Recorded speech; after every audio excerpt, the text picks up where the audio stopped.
Okay, let's continue with the main story. Because I want to unlock that again. Let's see if cutscene will auto start once I'm here. Virtual. Okay, pretty close. A while ago, I took the time to organize all documents in our possession that pertain to Kutar. What you see here is the material I consider reliable. You're saying there's unreliable material too? Yes. Most of the information we have was transmitted through an oral tradition. Inevitably, some of her stories were mythologized and deified over the years through countless retellings. That's why I organized them into reliable and unreliable. Weird, since she There's was no sense seeking answers in history alive unless we for all can the time. ensure the veracity of the historical record. Makes sense. Alright, let's take a look through. Clear and concise would be one way to describe the writing style of these historical records, but you could just as easily describe them as terse and dry. And since Lam already knows the material like the back of her hand, the quest to find any new information in this text is tough going. Almost all these records refer to Kutar instead of Columbina. Although neither of those is her real name. Paimon's not sure what point she's trying to make. What we can gather from these records is that the Frost Moon Scions worshipped her as a god, placing impossible expectations upon her. I cannot fault them for their earnest faith, but for all their devotion, worshipping her day in, day out changed nothing. I imagine that none of it resonated with Columbina. It wouldn't surprise me if, even back then, she had already begun to reject the name Kutar and everything it represented. Lama speaks the truth. When I heard them call upon Kutar with hope and expectation in their voices, they may as well have been calling upon somebody else. When you were organizing these texts, what criteria did you use? Well, that's a bit complicated. I looked at the level of detail, perceived authenticity, prose style, and how realistic their portrayal of Kutar seemed to be. Amongst the Frost Moon Scions of today, only I know of her existence, and I alone have spoken to her face to face. As such, I know that there are certain things she simply would never do. That being said, I have sensed some changes in her lately. Changes? Me? Seems like this is getting us nowhere. For what it's worth, why don't we check the unreliable sources too? Sure. Give me a moment.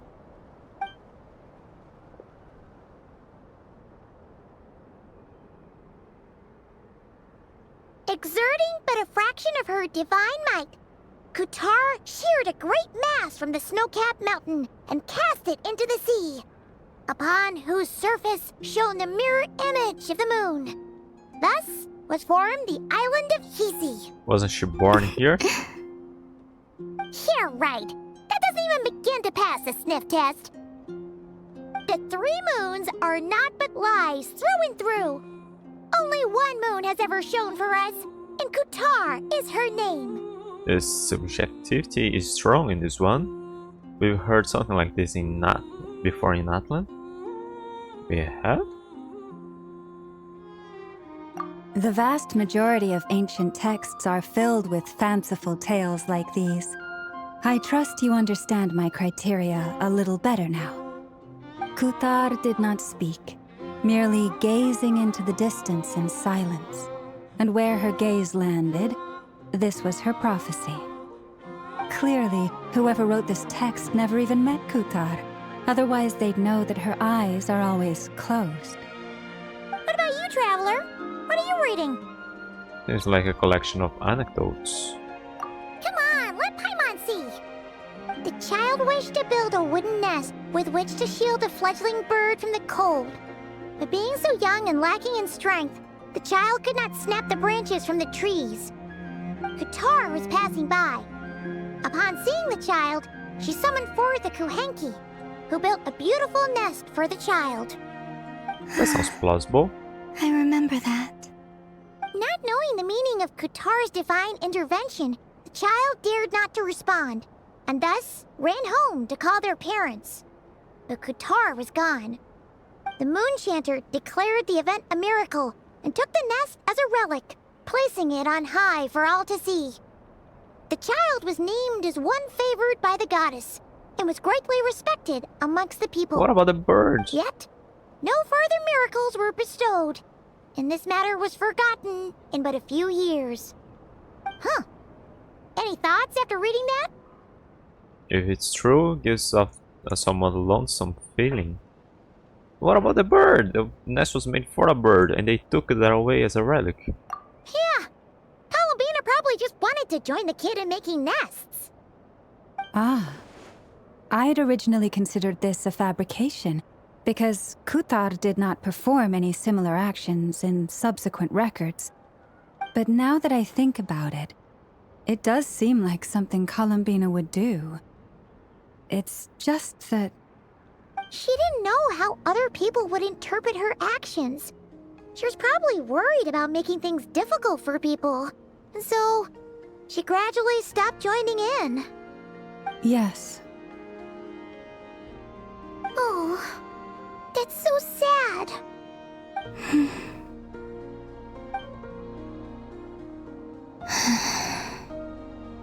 And now, I can make no such gestures of warmth, even if I want to.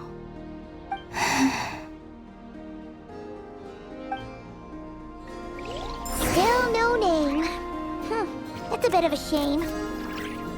But we did learn some interesting stories. That's gotta count for something.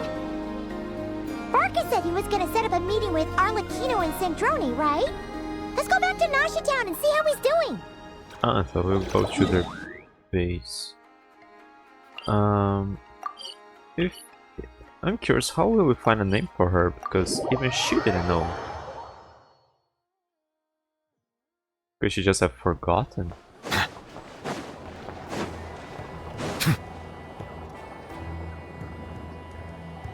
Let's see.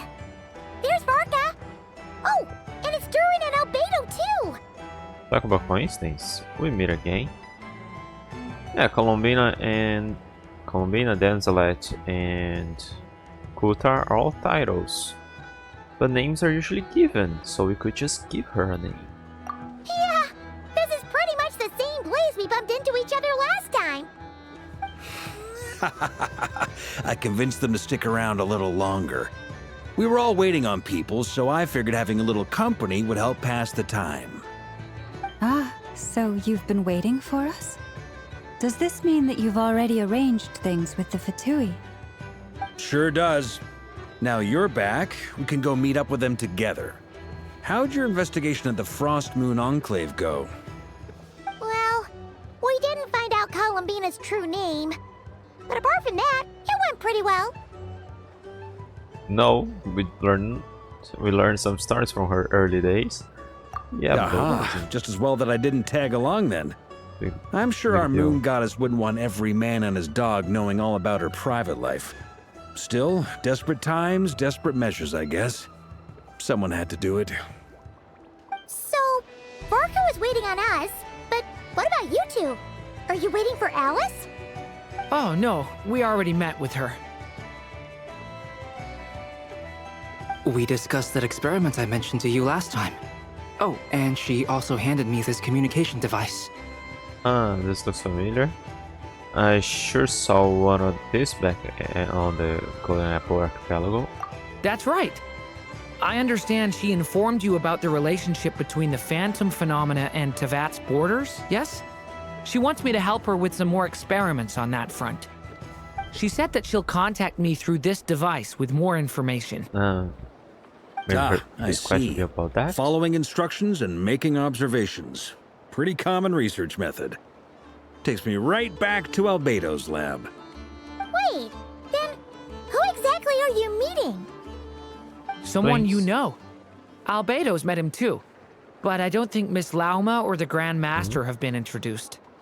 Introductions are overrated, Oh, especially in cases like this. It's you! So, it's not like the academia has prohibitions against going abroad. Also, I applied for leave. I've been writing to Hat Guy since obtaining a human form. I've already brought him up to speed on everything that's been going on in nod-krai. Hat guy? yeah. they Turns can read out, the name I actually gave have him. heard that name before. Oh? Then why did you react the same way I did? I only knew the name, not the fella. But since we're all here, let's do some introductions for what it's worth. I'm Varka, Grand Master of the Knights of Favonius. Lauma, Moon Chanter of the Frost Moon Scions. And I'm a Driosh from the Vahumana Darshan of the Sumero Academia. Hat Guy. Good to see you again, Mr. Guy. I believe we last saw each other on It's the a boat bit ride sad. here. So they came to nod-krai together. Mind you, the only reason I came here is because there's someone I want to look into. Hmm? Who's that? The Doctor, also known as Dottore, Ah, he's around here. second of the Fatui Harbingers. Just as I thought. From the tone of your voice, it sounds like there's bad blood between you. I was reviewing our archives and noticed that a lot of information about him was missing. Left a bad taste in my mouth. That's all there is to it. Dottore, or Zondik, as he was then known, once studied at the Academia, but he got kicked out before he could graduate. Shandik. I've heard that name before, I have. Back in the ruins, when the Ibiskin mentioned that student. Oh, that was the doctor.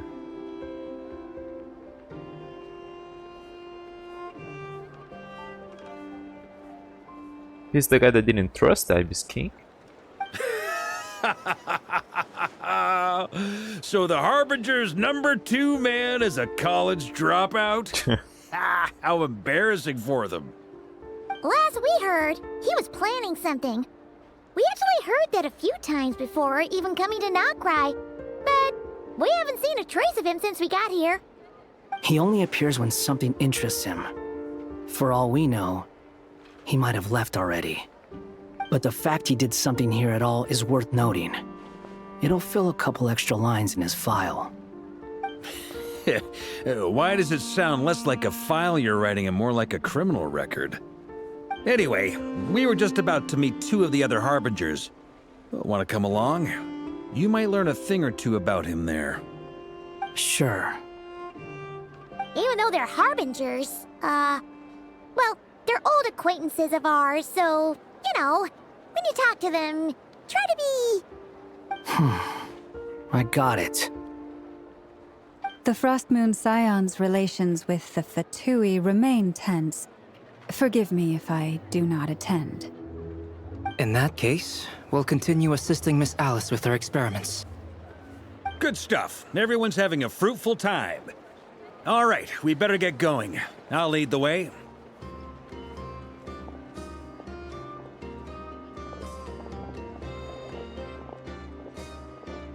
Hey, Kazalai. Are you here for revenge? Well, yeah. That's obviously part of it. But I'm not the only one who has a score to settle with him. Neither you, nor Lesser Lord Kusanali, nor I want to see him meddling with things again. Fair enough. One other thing. When we return, let's talk about Columbina. Can we talk on the way there? What's the hurry? Don't worry. Pigeons always know which way home is. Oh yeah, Columbina. Their conversations group splits into 2 teams led by Varka, Yumi with specifically Govak Experimental Design Bureau.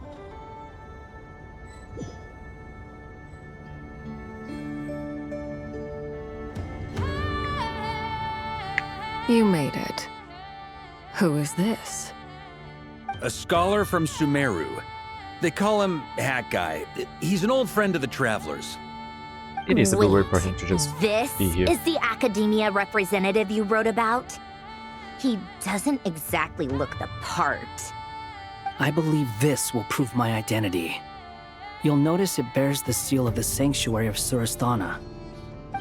Well, what do you know? So it does. All right then. My mistake.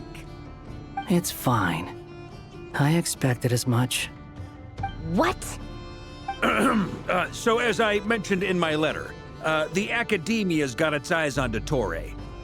But this matter remains top secret. Apart from those assisting in the investigation, the fewer people who know, the better. If anyone asks, I'm here in Nod-krai to pursue my personal academic interests. Gotta say, Barca, you did pretty well to keep all this under wraps for so long. Sounds like you got in touch with the academia about this way back. you flatter me. You're all harbingers. What reason would you have to disclose information about Dottore? Well, he's a Where psycho. do I even start? Remember that time we fought Rerir at Star Sand Shoal? He sure let me have it then, didn't he? I'll bet Dottore had that all sketched out, with me as his convenient little pawn. He could not care less about us if he tried, but hey! The feeling's mutual. Does Dottore really strike you as the sort who values his relationships with his colleagues? Fair point. Definitely not. Which is why I always keep my guard up whenever he starts making suspicious moves. To that extent, our motivations align. On top of which, I consider you trustworthy people. Now, back on topic. In the wake of the Reikir of Solnari episode, Sandrone and I grew suspicious about Dottore's complete inaction during the entire affair. So we tried to find out what he'd been up to, but unfortunately to no avail. He never lets anyone in on his plans. The more he cares about something, the more secretive he gets. Indeed. Perhaps he believes that by keeping a low profile, he can avoid trouble. But that trick isn't going to work on his colleagues. Yeah, I mean, he's been researching the ancient moon's remnants. And he's been trying to get his paws on the moon marrows. Only an idiot would believe he doesn't have something more planned. With this in mind, I returned to Snezhnaya and relayed my thoughts to Her Majesty the Tsaritsa, entreating her to have him recalled. That's pretty direct. Did the Tsaritsa agree? Yes. I made it abundantly clear that the Fatui's business in nod-krai is almost concluded, and we do not need 3 harbingers in this territory. Her Majesty concurred. Accordingly, Dottore has returned at her orders. I imagine he is continuing with experiments, which no one besides he would ever have any interest in. Common sense might mean nothing to him, but he's not stupid. He knows that no good can come from opposing the Tsaritsa. Smarts alone won't get him all the way. He needs the Rooster's resources and Regrator's Mora, both of which the Tsaritsa can strip from him by waggling a finger. But doesn't he have a track record of publicly following orders while going against them in private? He probably has it down to a fine art by now. Wouldn't put it past him. We worked together on a research project once. Only briefly, but it was enough to show me that we're fundamentally different people. He has no interest in doing things methodically, stage by stage. His thoughts jump all over the place, and the moment his curiosity is satisfied, or he gets the results he wants, he disappears. Oh yeah. The only similarity we share is that, once we set our minds on doing something, we will see it done. Whatever it takes. Oh, we definitely saw some of that in your battle with Rerir. You got so competitive. Ugh, do not remind me. Then I believe we all concur. Dottore will not simply give up. Fantastic. Now this is turning into a whole day of unpleasant memories. Ugh. Are you talking about the moon marrow stuff? He also strikes me as the kind of person to disregard experimental regulations, ruin all the equipment, and go way over budget. Then leave the first person he can find to deal with the fallout. Exactly! This one time, he was running some high-temperature experiment and the substance exploded. But does he care? No! He orders his subordinates to open the device so he can observe the results, which causes the gas inside to leak out. That gas was poisonous! If I hadn't been there, who knows how many people might have died? And after all that, he left while I was still cleaning up after his mess. What a waste of time, he said. Waste of time? The nerve! He wasted my time! Well, You've she been has bottling plenty of that up time, for a while, right? huh?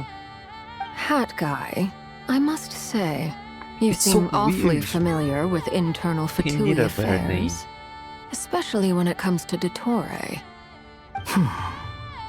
Thank you, Lady Harbingers, for providing such valuable information. I have no other questions for now, so I'll be on my way. Wait, what? You're just gonna leave? You're welcome to join if you want.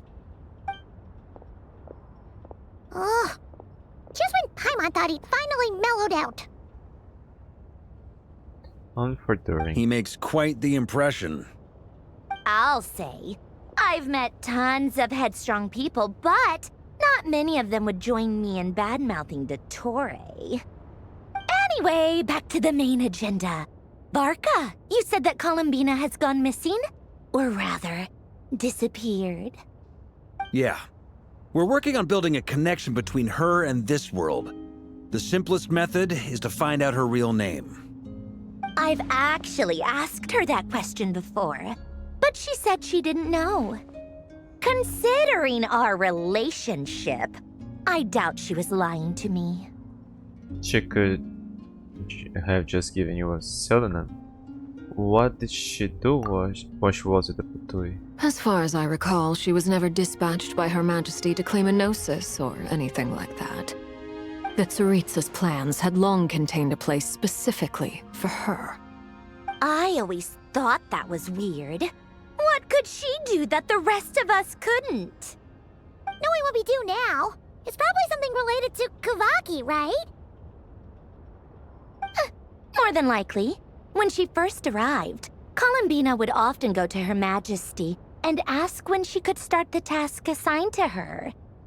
But Her Majesty always gave the same reply. The time has not yet come.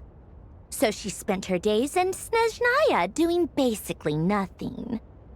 The Tsaritsa has summoned a beautiful blind maiden to be a harbinger, giving her the third seat by virtue only of her enchanting voice.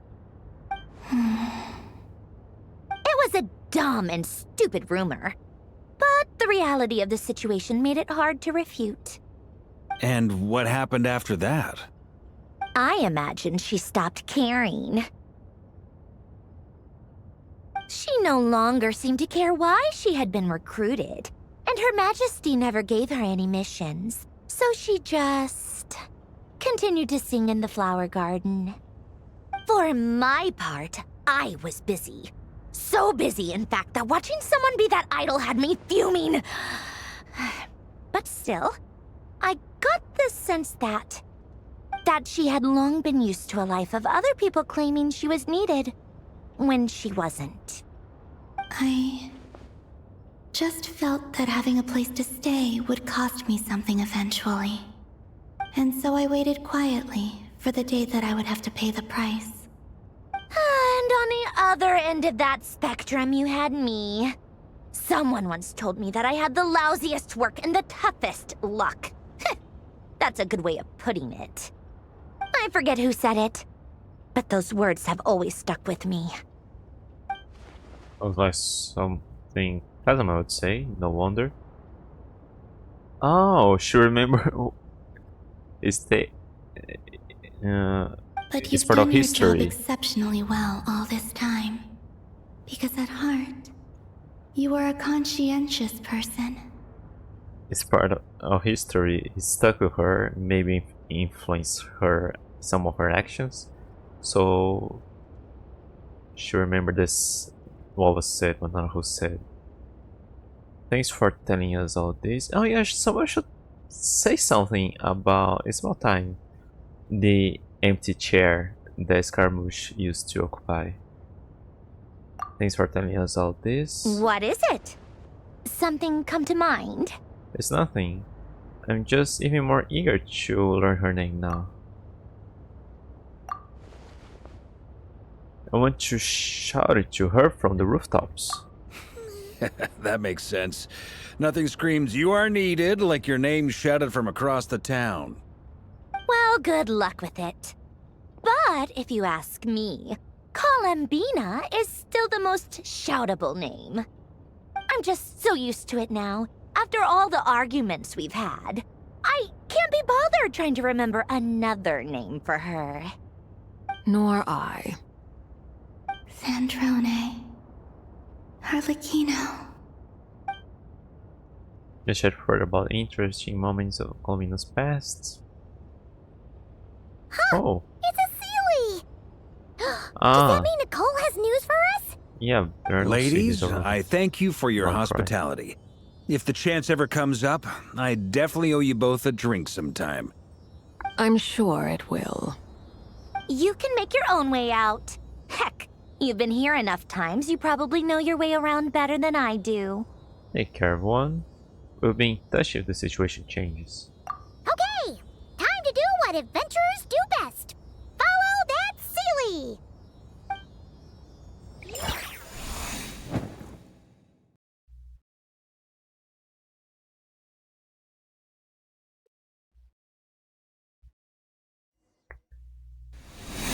Why are we loading?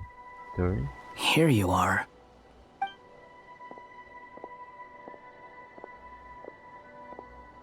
Oh, that guy. How come you're back so soon? Did things go all right with the Fatui? Fine. Dotori's been summoned home by the Tsaritsa. Couldn't get much more than that. How about you? Any progress with the investigation? Unfortunately not. We've tried everything. Different phantoms, different locations, different points in history. But the results were the same each time. Abyssal monsters roaming the land. People crying out in despair, with no hope of being rescued. Every time I see it, I can't help but think, is this what it was like in Mondstadt when Dragonspine Durin attacked?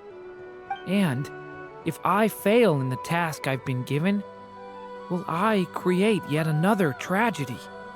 That's just meaningless speculation. When we encountered similar phenomena previously, I tried to interfere with those illusions, using sounds and lights to guide them. However, we could not change their fates. At most, we were able to extend their existences. The events of the past are like fate that has been written into Irminsul. There isn't a living thing in Teyvat that can escape its past. But Miss Alice instructed us to try to You find did? ways to change the outcome that these phantoms face.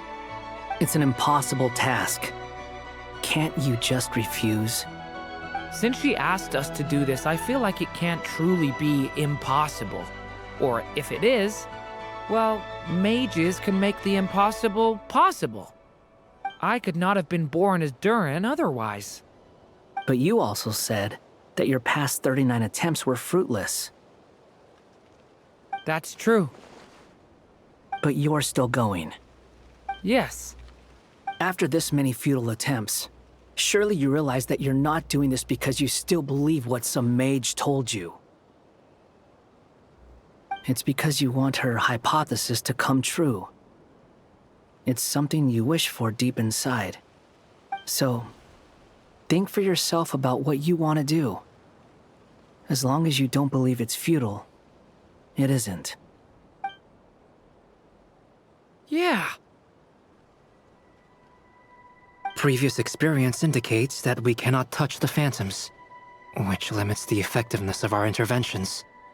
If we want to clear this hurdle, We need to break this rule somehow. Same thought here. Following the same rules means repeating the same failures. Reducing ourselves to mere playthings of fate. So you mean we need to figure out a way to make contact with them despite knowing that we can't? Yes, and I suspect that's something only you are capable of. Everything in Teyvat is logged in Irminsul, but the withering that once occurred in Sumeru was a sign that the Great World Tree was being corrupted. This corruption allowed things that should not have existed in Teyvat to appear. This is tantamount to rewriting reality to an extent. You're saying abyssal What? power might be able to affect those Was phantoms? appearing. No one's ever tried it before. If you're gonna try it, it'll take courage. And you have to be confident that you can control it. Is anyone there? Has anyone seen my daughter? She's missing. I have to find her. I hear someone inside.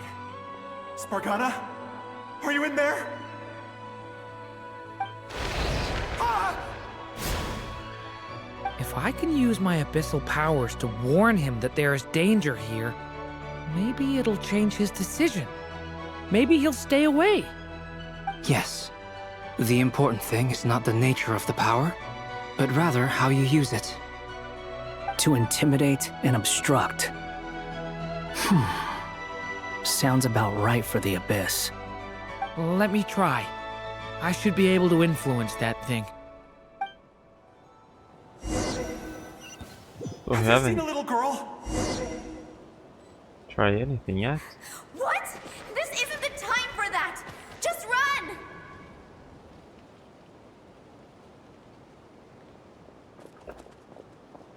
I mean, we know good I people hear can someone use inside.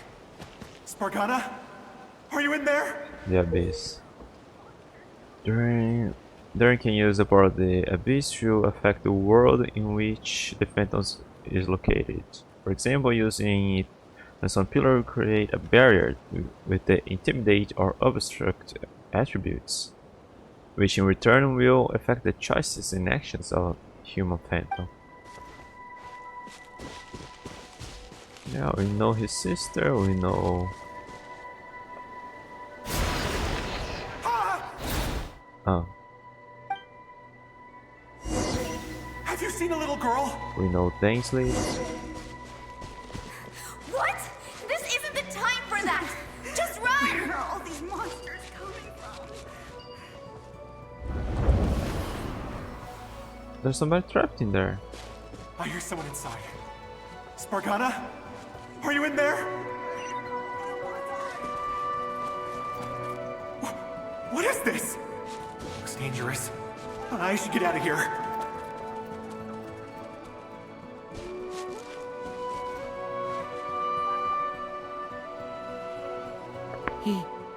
He really left. Ha!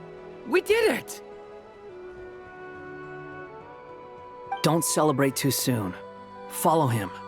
See what he does next.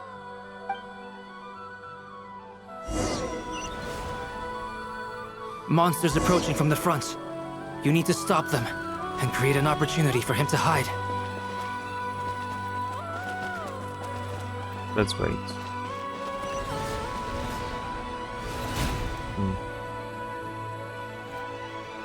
Help me! Phantom has met its aim and returned to his place of origin. Monsters approaching from the front. You need to stop them and create an opportunity for him to hide.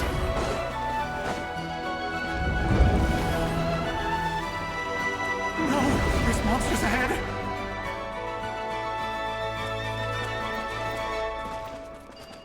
Wait, is that the barrier I saw earlier? Why is it appearing now? It's as if someone's controlling it.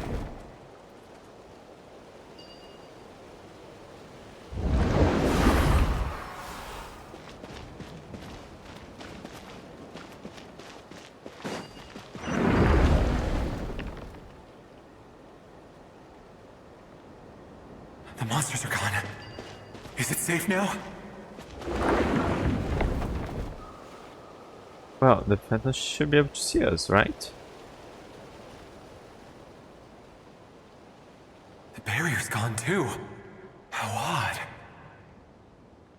Anyway, I guess I'll keep going. Quickly, let's keep up.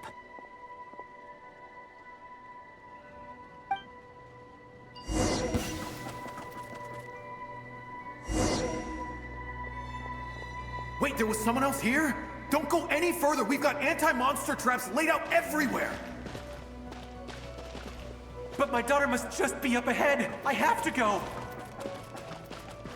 This way's blocked.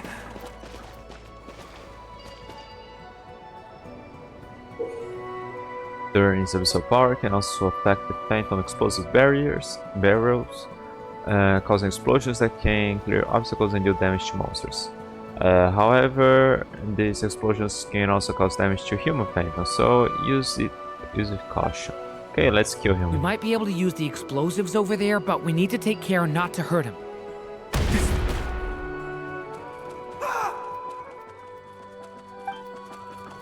Fellow has been insane, return to his place of origin.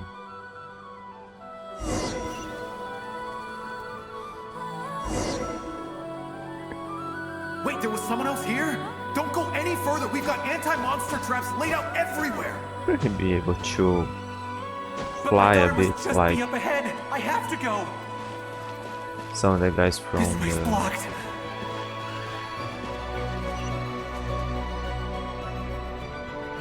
We might be able to use the explosives over there, but we need to take care not to hurt him.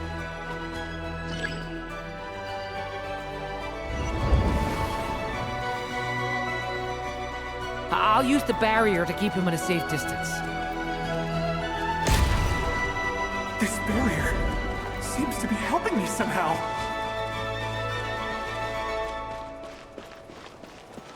Hey, wake up! Oh, no good. Gotta keep moving ahead. Okay, I thought it was his daughter.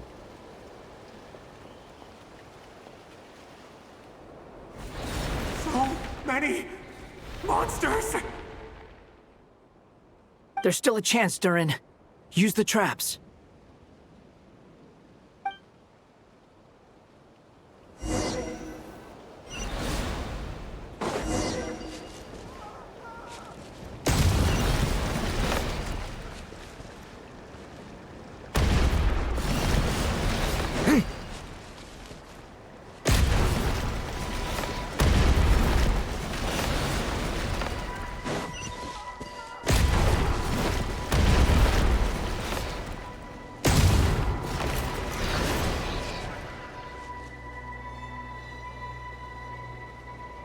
This is a new development. I've never seen this happen before.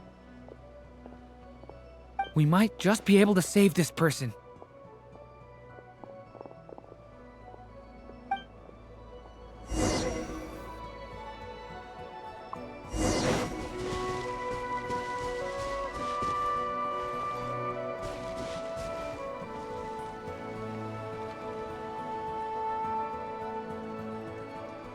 Hello there. Have you seen my daughter? Spargana is her name. She's carrying a large backpack. Get out while you still can, you fool.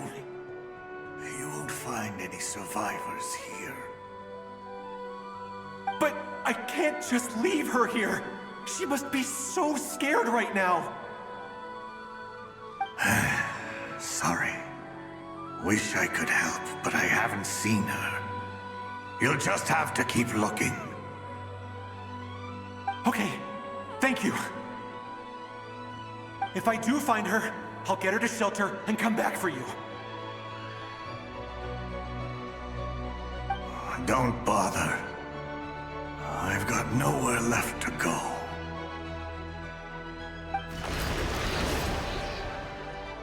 What's that noise? Monster! No, if he goes inside, he'll be walking into a trap. Let's try this once more. This time, we have to stop him. The rest is reached at that end. All that can be done is wait for another chance.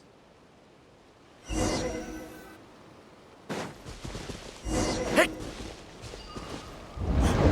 Why? How will I know where Spargana's gone like this? Bro, You know what? I could keep I'll him trust inside. this strange barrier. It's gotten me this far after all.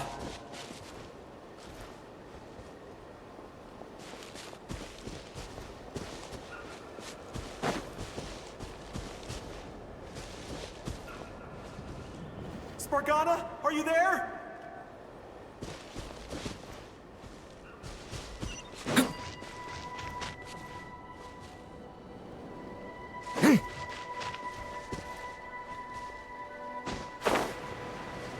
Yeah, he shouldn't need those gliders.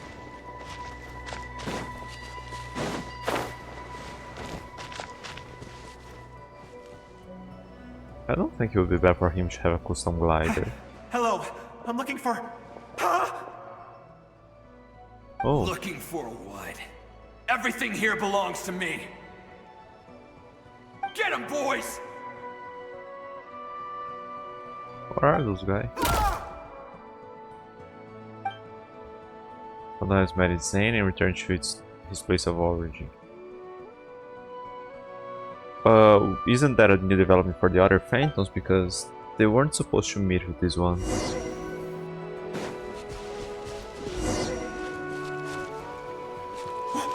Why? How will I know where Spargana's gone like this? You know what? I'll trust this strange barrier.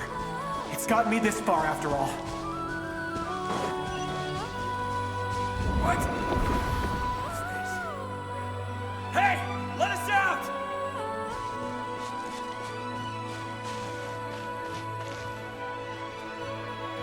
Spargana, are you there?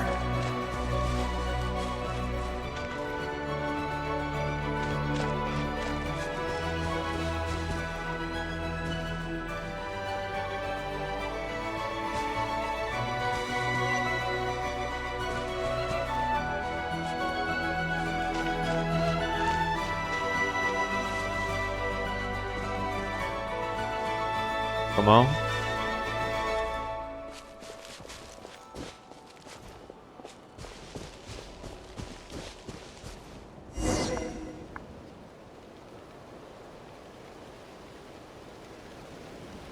Huh? That looks like one of my daughter's books! What? Thank you. Thank you! Yes, it's one of hers for sure. That's her name on it right there. She left her backpack here.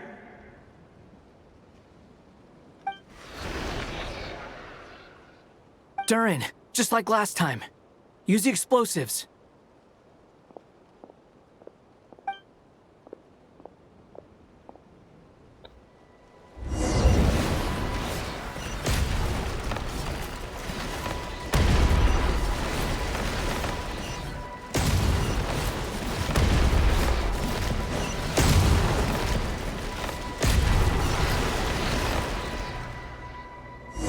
Come on.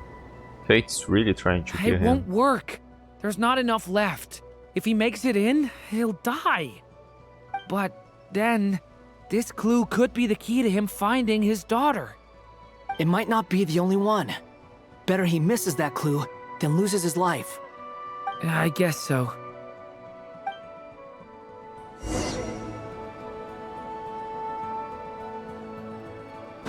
Stop him, Durin. We can't let him get any further in. That's my daughter's book! She's passed this way! Why? Why won't you let me go in? I've searched and searched and searched just for this! But how will I find her without any clues? If we can make barriers, why can't we hit the monsters? I no longer have anywhere else to go.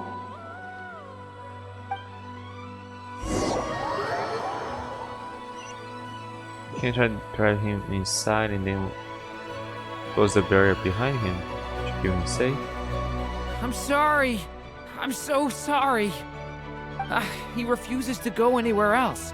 Whether he opens this door or not, all that awaits him now is death. We couldn't change his fate. Albedo? Hat guy? Let's try one more time. I don't know how we're gonna do this, but I don't want to give up either.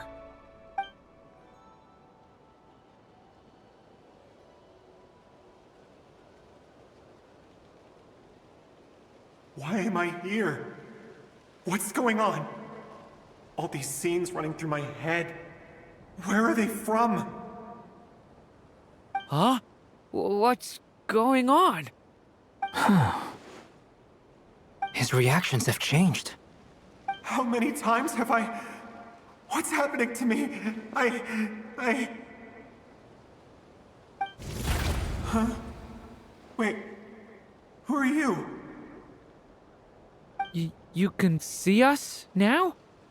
I feel like I always could, but that I only just realized you were there. I'm sorry, I don't know how to describe what I'm feeling. But you were the ones guiding me using that marked barrier, right? I haven't done anything yet, but those monsters, those deaths, they feel like memories.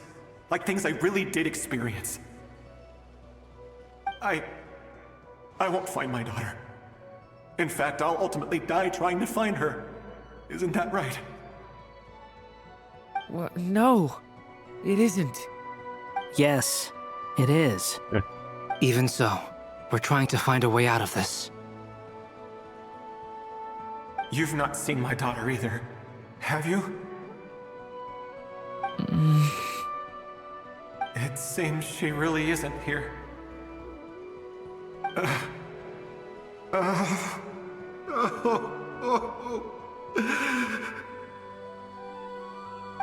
I'm sorry we couldn't help you.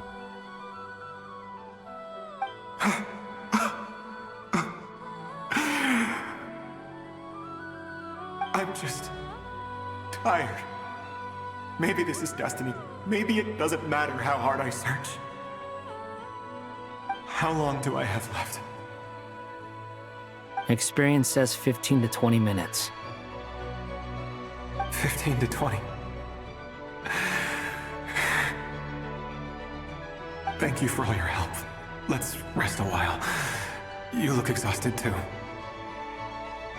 Now's not the time for you to start pitying us. It's not pity. I'm just realizing that I've only got 10 or so minutes left. You know? Has the talk passed already? At least 5 minutes? With that? You say below you're that. from Mondstadt, yes? A place with windmills, where people enjoy limitless freedom? And you're from Sumeru, Not limitless. where they've built They an have academy laws. into a giant tree? Yes. It seems you've never heard of either place. Those names are unknown to me, I'm afraid, yes. Have you heard of Hyperborea? I have, but I heard that it was destroyed in the distant past. I see. That was where my ancestors once lived. What about Delphi Pytho? Was it later rebuilt? I've never heard that name. Then what about Sal Vindaknir? I have seen that name on stone tablets on Dragonspine. But I'm afraid the only things left of that place are its ruins. I see. Sure enough, there was no way to turn this around, huh? I'm sorry. I was the one who asked to chat, but it seems like we're too many ages apart. There's barely any common ground to start from. It's alright. We did hear something new, at least. From how you speak of your lives, things must be going alright for you, I guess. They are. Mondstadt is a place of freedom and happiness. There's a lot of good people in the church and the Knights of Favonius, and even outsiders find that it's an easy place to feel at home. We have festivals a few times a year. Everyone gets together to drink, sing, and be merry. Sumeru is a lot more uptight. Not really the kind of place where you can relax. It's a nation fraught with problems wherever you look. But if all you want in life is to seek knowledge, I guess it's pretty much paradise. That's wonderful. In other words, after this all-devouring black tide passed, humanity did not merely avoid extinction, but rose to build prosperous civilizations anew. I mean, I can see you all right now. That must mean the future isn't a total mess, right? That's true. Well, time's almost up. Let's part ways, I think. Might be best if you don't waste too much time on me. You are doing alright now? The chances are slim, I know, but I'd like to spend these last few minutes looking for Spargana. If things work out, I'd love to tell her about what I've heard. May we meet again. Well, or not, most probably. In that case, may your wishes come true. If we manage to save him, would we alter history?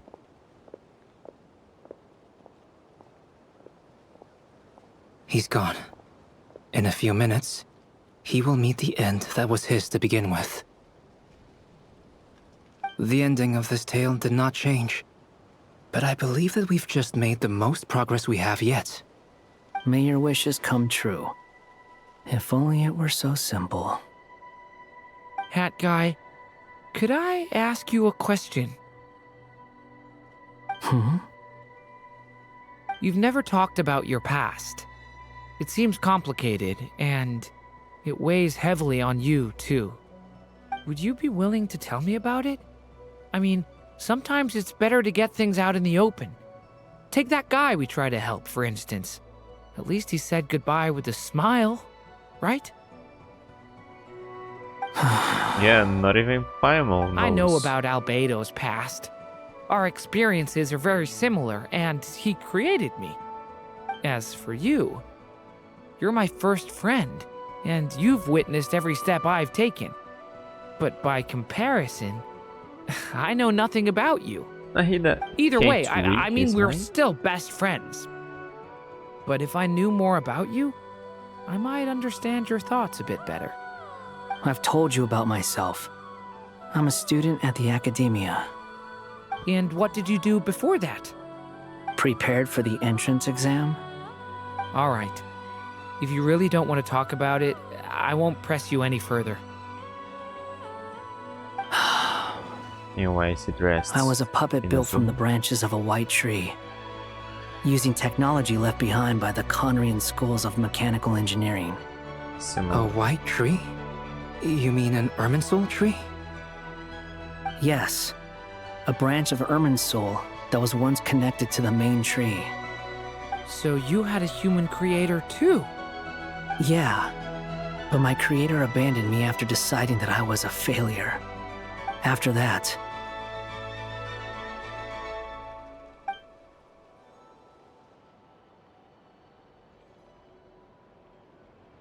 Durin. Resisting the influence of the Abyss, suppressing the urge to destroy, trying to do the right thing.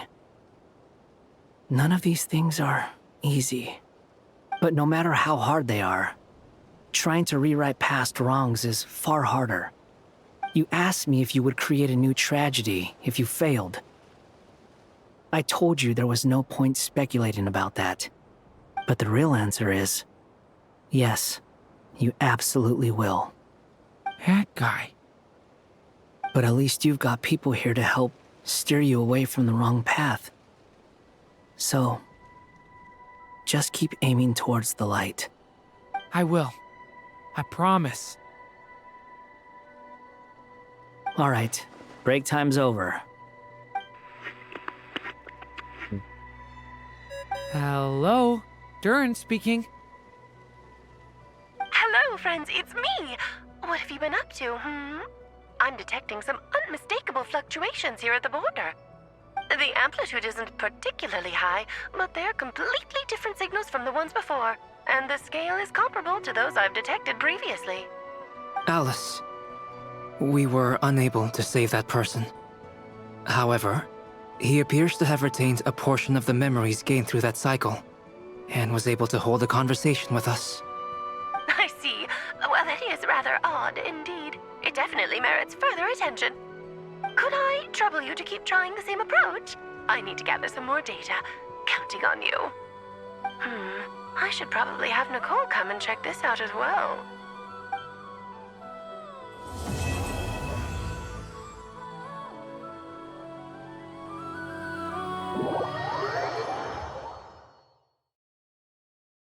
That seems to be a weird place to stop. Join the quest.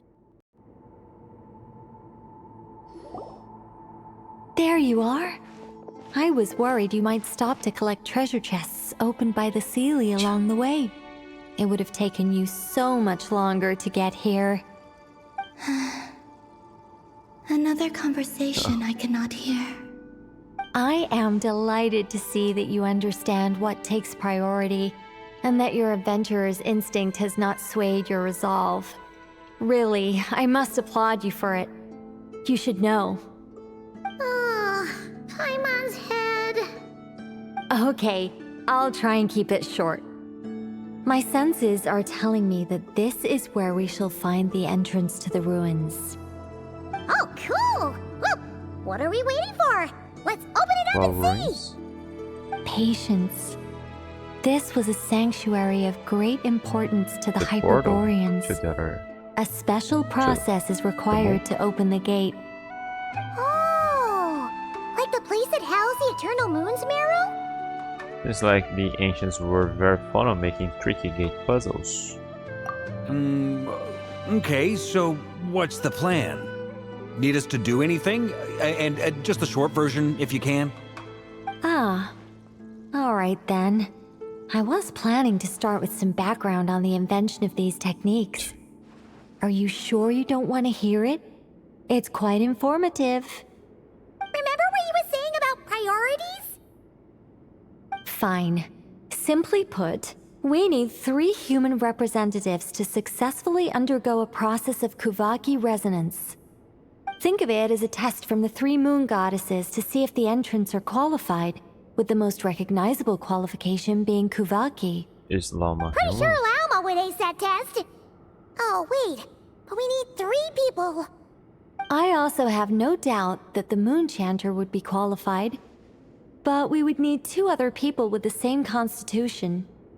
Therefore, the most feasible method is not so much to follow the rules, but to figure out how the test functions and find a workaround. I've done some research, and it turns out the mechanism is rather crude. We'll simply need humans to stand before it who have sufficient Kuvaki energy within them. I'm with you so far. How do we get the Kuvaki in them? In you. The easiest way would be transfusion. Take some Kuvaki from nod-krai's soil, put it into the bloodstream, and get it circulating in the body. So we're going to cheat on the test? Precisely. There are other methods, but this is the simplest one. Cheating the system is much easier than trying to hide from it. Huh? Ah! Sorry?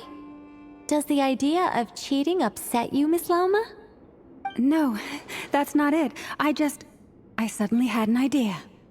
Oh, what is it? It's about Moon Prayer Night. I figured out a way for Kutar to join in the festivities. Huh? But as Paimon said, we need to have our priorities straight. Let's get back to the test. I'll follow up with Nefer on the festival arrangements.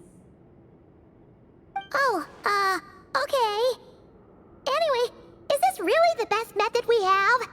A Kuvaki transfusion sounds dangerous, no matter how you slice it. If you think that's dangerous, wait till you hear the other methods. I'd be more than happy to go through them if you'd like. There are several. No need, we're good. Let's go with this one. Very well. Kuvaki transfusion it is. Now, I should mention that the risks can be greater or lower depending on individual compatibility. It would be rash to simply infuse the Kuvaki and hope for the best. If the body rejects it, the reaction can be quite severe. The symptoms are similar to another condition that some people living here suffer from, known as congenital Kuvaki sensitivity. So, before we execute our plan, I will perform a simple test of my own to see who is compatible and who is not. Once that is done, we will have to complete the resonance process as rapidly as possible. The participants must remain stationary while the Kuvaki circulates and bonds with them, and they mustn't eat or drink anything. What? No eating or drinking? Well, that's some hardcore fasting. They'll all be monks by the time they're through. How long will they have to keep that up? 3 days. Oh. Oh, that's so long! And we still need to find 2 more people who are not just compatible, but also willing to volunteer. For they stop drinking Fasting? water. What are they talking about? I'm willing to volunteer. Don't we have Kuvaki already? We're holding that moon marrow. Really? Don't you want to think this through? I thought we didn't have to. Count me in too. 3 days without food? I can handle that. Or drinking. Miss Nicole has made it clear that this is the easiest way. The way I see it, there's nothing else to discuss. It's time to step up. Compared to having convenience disappear completely, fasting for a few days is nothing. But isn't 3 days she may not have? Yeah, you're right. In that case, Paimon volunteers to be captain of logistics. She'll keep the fires lit and grab some spare clothes to keep you comfortable. Good work, Paimon. Then we'll start with you first, Traveler. Please step forward.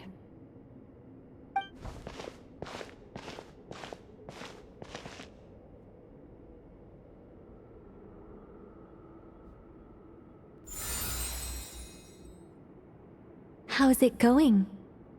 Do you feel anything? No. How about now? No.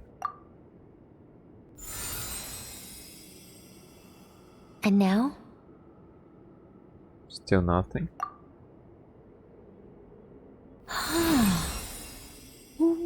What about now? Nothing at all? Did you do something?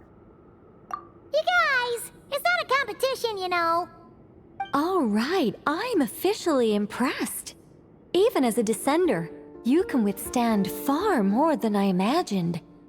It's like I summoned a giant stone titan to arm wrestle you, and your arm hasn't even moved an inch. In my last attempt, I infused 5 times the amount of Kuvaki required. That much? Yes. Just... Safe to say, compatibility won't be an issue for you. You're eligible to join. You're next, Mr. Varka. Sure, here goes nothing. All right. I'll start where we left off. 5 times the required Kuvaki dose. No, shouldn't start. Whoa, whoa, whoa, hey, wait a minute. How's it going? No, not great. I kind of want to puke. Feels like I've been drinking too much. A few bottles of wine, then a big stein of Dark Horse, with some hard liquor from Liyue mixed in. You think this is funny? I just lost to a young lady in an arm wrestling contest. I'm never gonna live that down. My apologies. I'll lower the concentration and try again. Oh. How's it going now? I'm not as dizzy as last time, but I can still feel it pulsing around. In that case, you wouldn't be an ideal choice, Mr. Varka. Let's try someone else. Okay. Let's go ask some of our other friends then. We have Paimon here.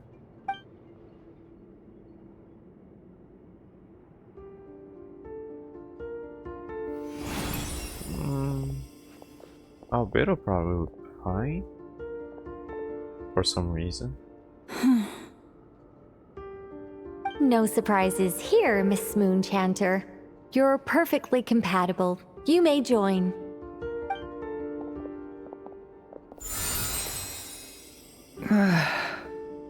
I'm getting a slight headache. Shame. You were so close. Bring a bunch of people all the way here. I'm itching all over. Allergic reaction. We can't have that. Huh? Well, are you gonna start or what? The Hexen Circle is an organization that cares for and protects children. We will not have them do dangerous things. Not even tests. All of them. Oh, they built a freaking dragon that destroys city. Is something the matter? She can help The Kavaki. candidates have to be human. I guess that rules me out too. Huh. Everyone except the Moonchanter got beaten. Guess I don't need to feel so bad after all. I mean, looks like this isn't gonna be as easy as we thought. Perhaps I could ask for volunteers among the Frost Moon Scions. I'll see about talking to some trusted Lightkeeper colleagues. Itlua springs to mind. In fact, I think we had some former Frost Moon Scions join our ranks recently. Can you give me the scientific explanation for how the test works? I can probably make some kind of test bot. Then we can just zip through Nasha Town, going up to people and pressing a button to check their status. Wouldn't that be way easier? No. Wow! Just no that. elaboration for once. How about I contact the Knights of Favonia's garrison in the Wave Chaser plane? Shame that Lohan's already left. And that guy's even tougher than I am. Strange. The moon goddess is clearly revered by many people. So why is she on the brink of disappearing? She mentioned that the world has rejected her from the very beginning. And when we fought the Raikir of Solnari, it seemed like she exhausted her power for our sake. Also, I'm not sure revered is the right word for how people feel about her. Gratitude, certainly. For my part, anyway. It's basic reciprocity. She helped us, so she deserves our help in return. Yeah. Even though she looked like she didn't care, she still saved a ton of people, including me. A review of the relevant data leads me to conclude that Miss Columbina is a good person. Yep, you bet! They really think so? I'm super surprised that Columbina isn't her actual name, though. I think it really suits her. It's light and graceful and... yeah, just a really pretty name. Will this become her name? Unfortunately, that's not our decision to make. And usually the parents are the ones that make the name if most people That was the accept code it. name the Fatui gave me. But it also came up in the song I heard when I was born. But... is that really all there is to it? What do I truly think of my own name? Is there anyone left who will still call me by that name? She told me to pick whichever name took my fancy. Why did I pick Columbina? Maybe because I felt she never wanted to become Kotar and be worshipped as a god. Moon Prayer Night is getting closer by the day. We're running out of time. We need to look for other candidates. Then allow me to try. Yeah, you have a Momero too. What are you doing here? You contacted your friends via the Adventurers Guild. Sandrone has been keeping an eye out for something like that, so she informed me. Since I have the ability to accommodate a moon marrow, I should prove to be a suitable candidate. It'll be interesting to see her Arlecchino. losing.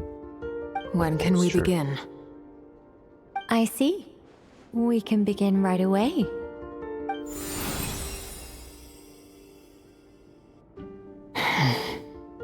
How was it? Did you feel any discomfort? None at all. Then it seems we shan't need to look for additional candidates after all. Great!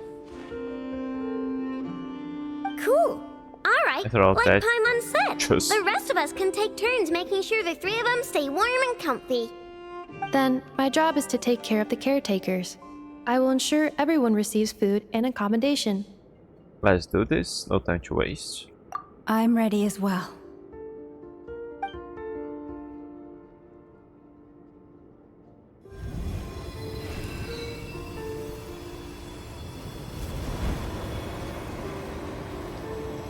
But it makes sense.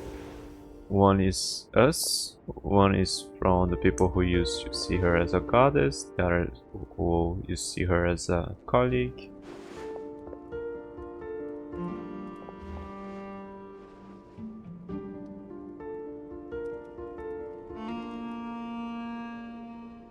But still, the word created should try here, albeit during a head guy.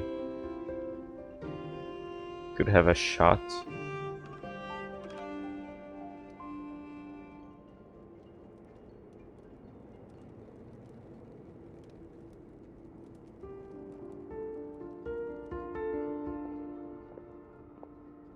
The work is done. The sacred scroll shut. The stars grow dim, the people silent.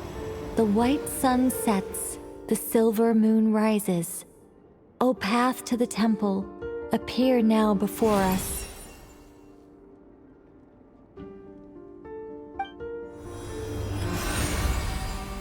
Wow!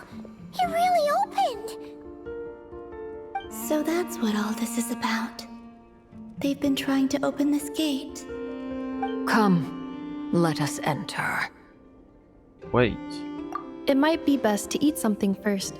Take care to chew properly and swallow slowly. It will give your body time to readjust to the digestion process. They will head in soon. They will need to enter this gate.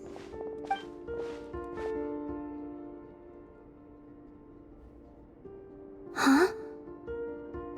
I cannot pass through. Is it because I have no physical body? It has been 3 days. My strength has all but completely faded. Can I really hold on until Moon Prayer Night? Melting moonlight in the morning mist. That was kind of long start for this class. Where's everybody else? I have confirmed that you are all in good health. With that, my work is now complete. Congratulations are in order. It's good to know you're all well. Puts me at ease.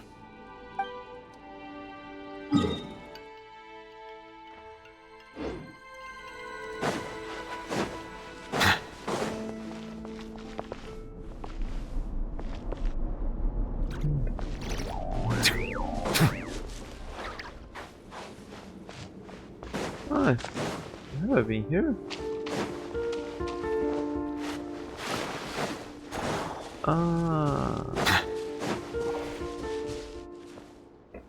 I think there usually is one of those electro deer things, or maybe hydro or cry or something, but I think there's one of those around here usually. Phantom of the Sanctuary. Okay.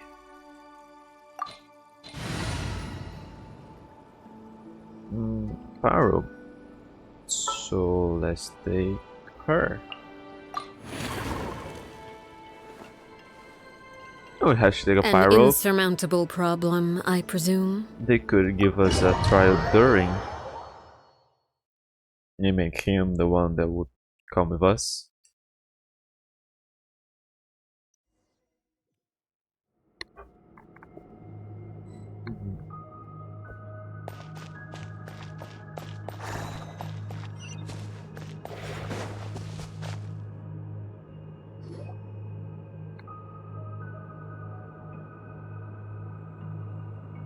Are these people... Judging by their clothes, they appear to be phantom Hyperboreans from the distant past. That could mean they have some clues about the moon goddess's name, right?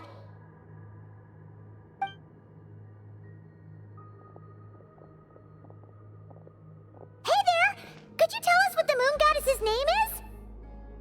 Like that. Sorry. That's probably a weird question, huh? How do we explain this? The moons are long gone, and their goddesses are dead. Their names no longer mean anything. When a new moon goddess is born, we will surely know her name. How? We have used every last resource at our disposal. All that remains is to wait, patiently and quietly.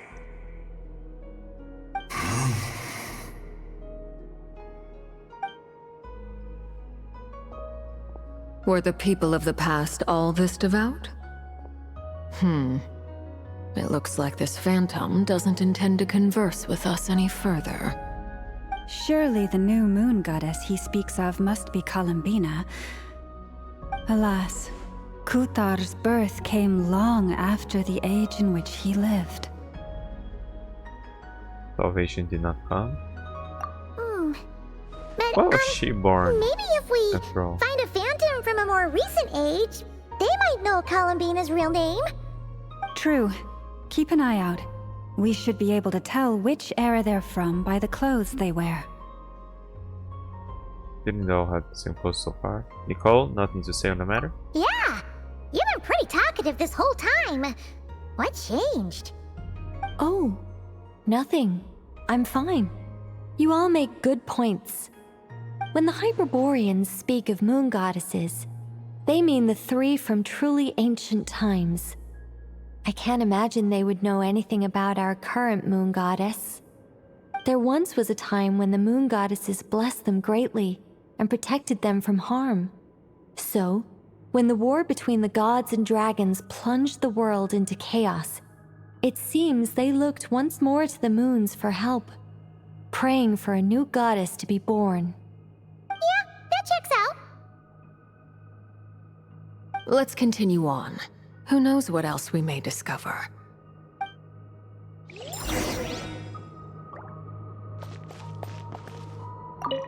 The moons have left for now, but they would not abandon us forever.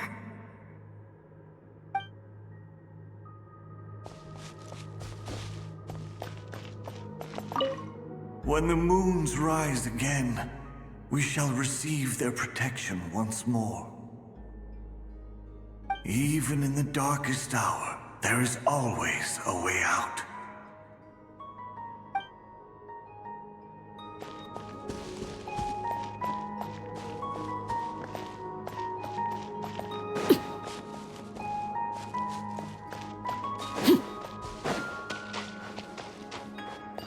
There's a door blocking this path. Not a problem. Try this. Come on, it's like we've never been in a dungeon before. Fine. Whoa!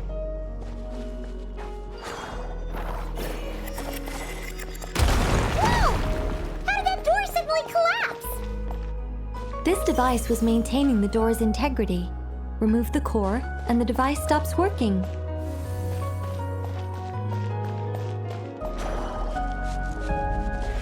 Is this our destination?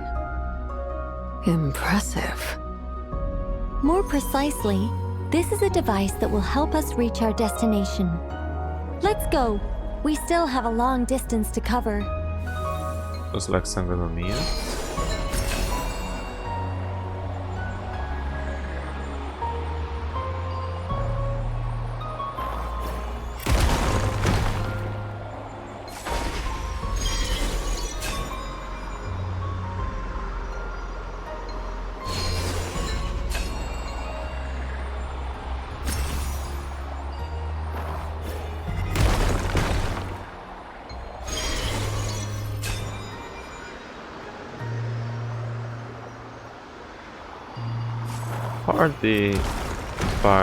How is There's a party traveling through here.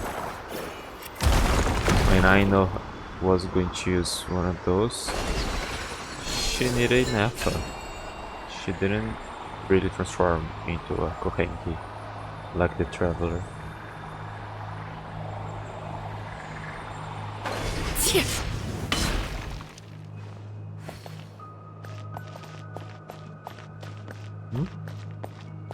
Why can't I remove that one?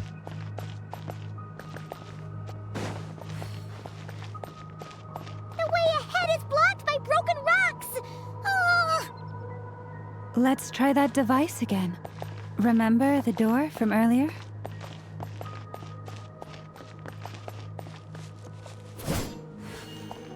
Oh, it isn't here. Ah, I need to be near that. Okay. So it works in reverse, too!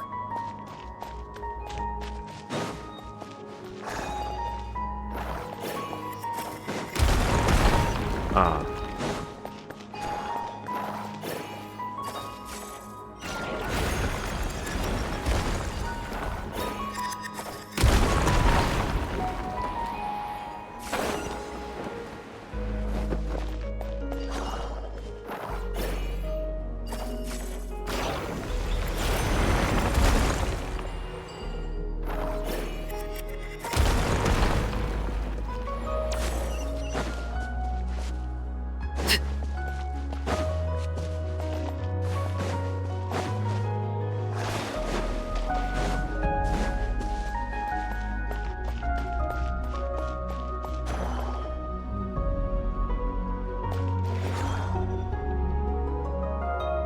Yeah, let's check here. The humans we see are all phantoms, but the monsters are real. What a fascinating place. There'll be plenty of time to admire it later!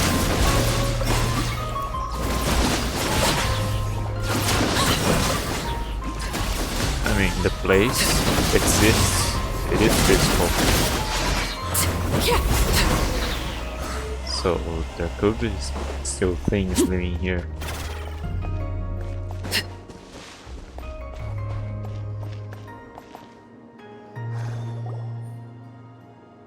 Ooh, there's a whole bunch of artwork in here. Seems pretty old. Nicole, this is probably your area of expertise. What do all these paintings mean? Let me see. To understand these murals requires some knowledge of the history surrounding the War of Funerary Flame. I shared a little of this with Lauma before. Yes, I think I follow. The dispute between the Moon Sisters, the transformation by Nibelung. Oh, sounds like a long story. Maybe it's one to save for when we get back.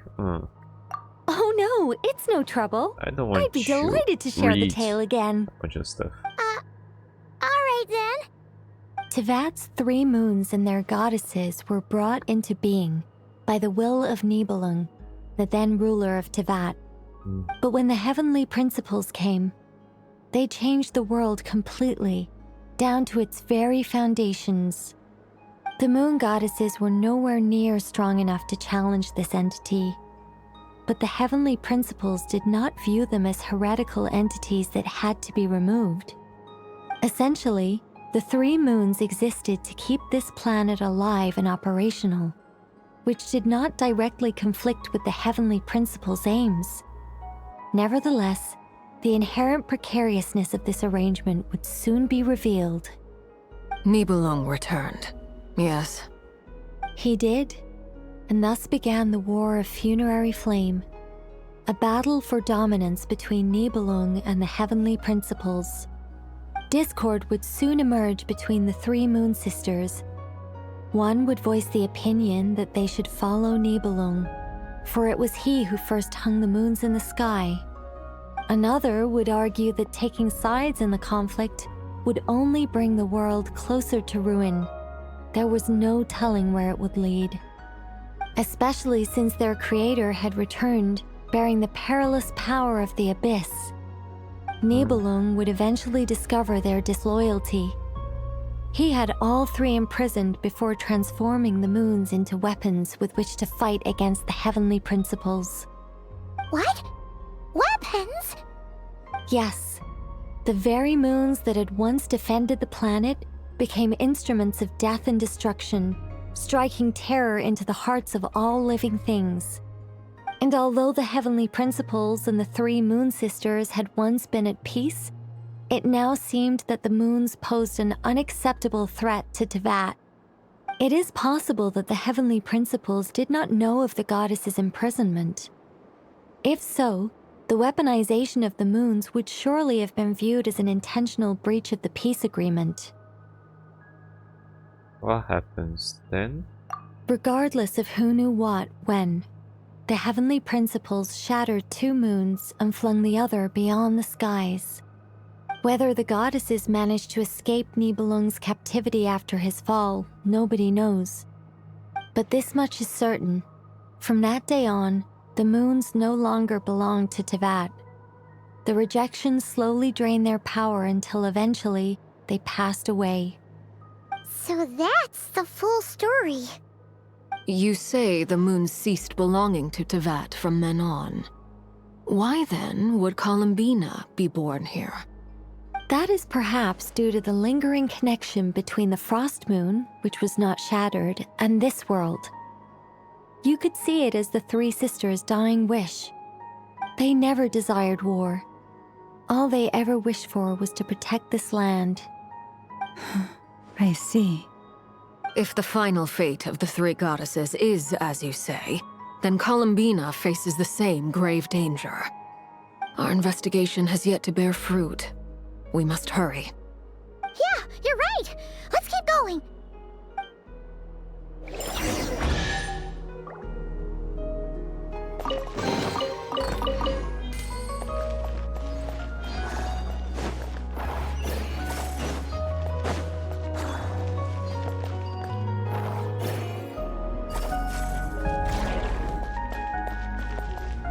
Oh, okay.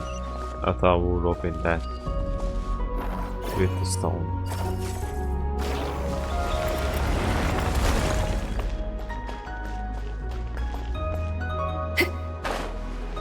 Oh.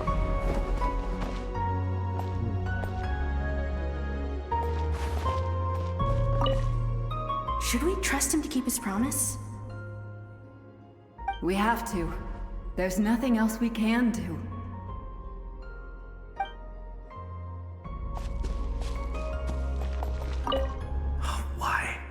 Why do the creators of this world no longer show mercy upon their people? Remember his words. We must change our fate with our own hands. Wait, that's odd. Who is he? Is something wrong? No, not really. It's just that over 30 possibilities emerged in my head, so I can't be sure who he is. It's been too long. My memory isn't as sharp as it once was. Okay. 30! Wow! Impressive! Or thought he would be talking about Nibelung. Examine bookshelf. The shelves are stacked with books. Fortunately, none are related to the birth of the new moon goddess, and there is no mention of a Columbina. Yeah, Columbina will be much more recently.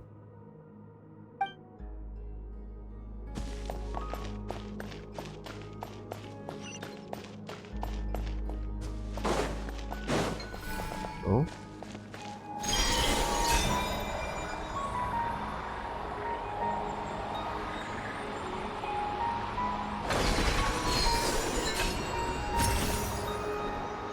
When did the teaser itself started gathering harbingers? Because most of them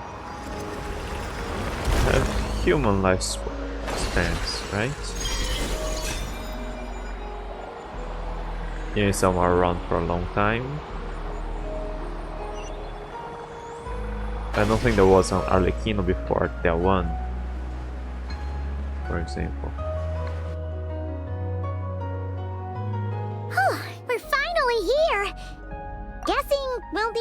activate this thing? Indeed. I was a little worried about that at first, but as we got closer, I sensed that the Kuvaki within it flows unimpeded. It should be functioning normally. The only issue is how to activate it. It's looking a little worse for wear.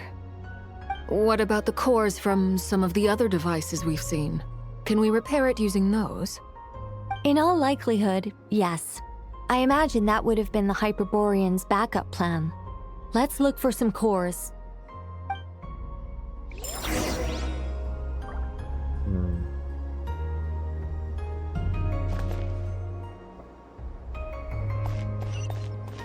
Do we have a map?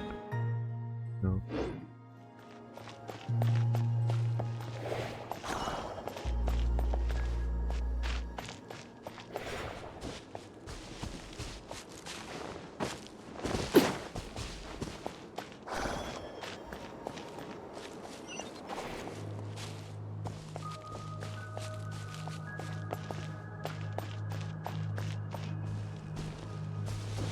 Will I find more text for me to read or no? Defensive mode engaged. Transfixed!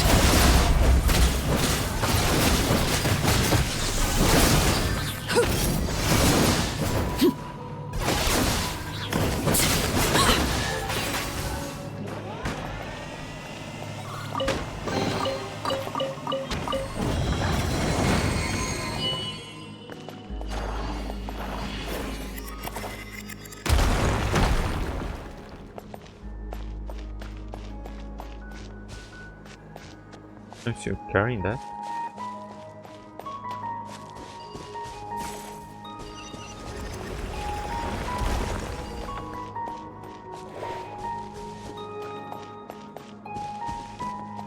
I know that a core! But how do we get across? Walk up, then jump down.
That should be enough cores. Let's head back.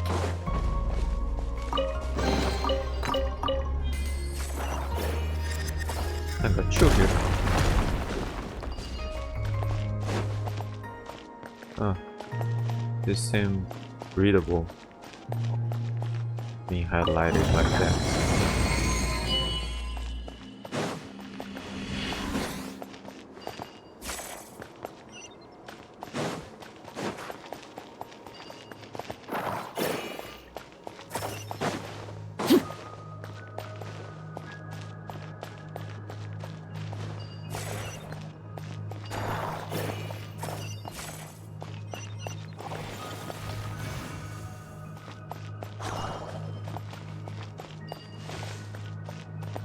Start. The device is up and running. It's hard to believe that the ancients were capable of constructing such things. Paimon sees our destination! It's right up ahead! Yes, let's go.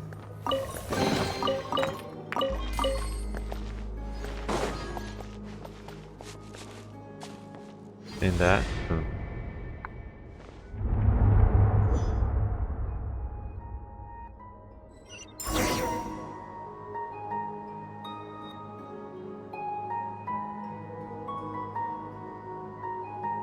What about that? Something you wish to report? Go on. You have my undivided attention.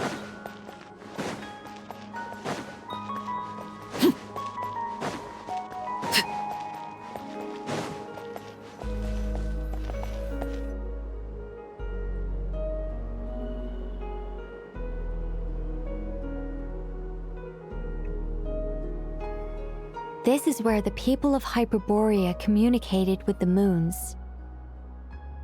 We need only place the moon marrow upon this platform on Moon Prayer Night, and we shall be able to open a portal to the moon and send our moon goddess back home. The assumption being, of course, that we can find her first. I've got a question. The moon is beyond the sky, right? That's right. You want to know if it's safe there, don't you? Exactly. You might have been corrupted by the abyss. And yet, she has no choice but to return. You know this. That's not the only issue here. This is the end of the line, right? We've explored everything we can. And despite looking at historical artwork and talking to people from Hyperborean times, we're still no closer to learning Columbina's name. If it's not too much trouble, could you tell me exactly what Alice said to you about finding her name? Oh, sure. What she said was... exactly what she said. Then your first job is to find it. As a moon goddess, I'm sure she must have a name she identifies with. Neither Columbina nor Kutar is her true name, and she's never really accepted either of them. Is it not also possible that she has never had a true name? Not at any point in history? That would be a hard pill to swallow. But at this point, we may have to accept that that is the truth. No one knows how she came into being, and she certainly doesn't have parents in any sense that we're aware of. Perhaps she was never granted a name at all. So we'll give her one. Does that mean there's no way to get Columbina back? She's just gonna disappear and there's nothing we can do about it? Huh? Wait, why all this pessimism? Was it the way I phrased this question? You all seem to be taking this in completely the wrong way. What do you mean by that? Well, just because she's never had a real name in the past doesn't mean she can't have one now. What? Think about what Alice said again. She never once said that you'd have to find a new name, did she? Are you saying what I think you're saying? You want us to grant her a name? I won't have to name another character, will I? I was Yes. not prepared for that. Names are anchors that connect us to the world. If she doesn't have one already, then all we have to do is create one, no? It's like... yes. Traveler, when you first arrived in Teyvat, do you think you would have turned around if someone behind you shouted, "Hey, Tumaini"? No, I wouldn't. But what about now? I understand what you mean. Life is a long journey. Even the friends and family by our side can change over time. When people call you by different names, what matters isn't so much the words themselves, but what they symbolize. And of course, whether that resonates with you. Lumine. And nobody So, calls him by his name. Close your eyes and picture the moon goddess in your mind. If you were to call out to her in this moment, what would you say? Columbina, Kutar. Columbina. Columbina. Paimon would call her Columbina too.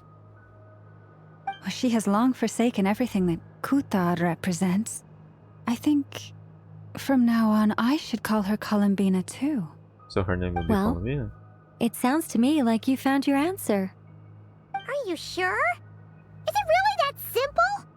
We haven't found her this whole time, and not for lack of trying. For a journey like this, the process is every bit as important as the outcome.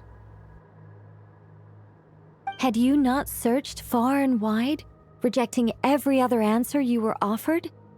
How could you have come to an answer you felt was finally correct? Oh, it all makes sense now. This has Alice's fingerprints all over it. Are you suggesting mean that a waste mage of knew time? from the start that Columbina never had a real name to begin with? I can't say for sure. But I can definitely imagine her chuckling in satisfaction somewhere right now, saying, "Ah, what fun." Llama! Your antlers! You should hurry. The festive moon has begun to rise.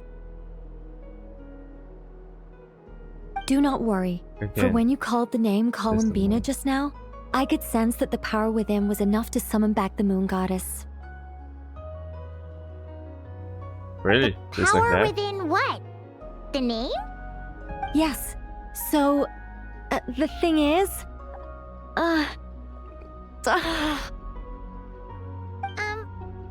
What's wrong now? this is so annoying.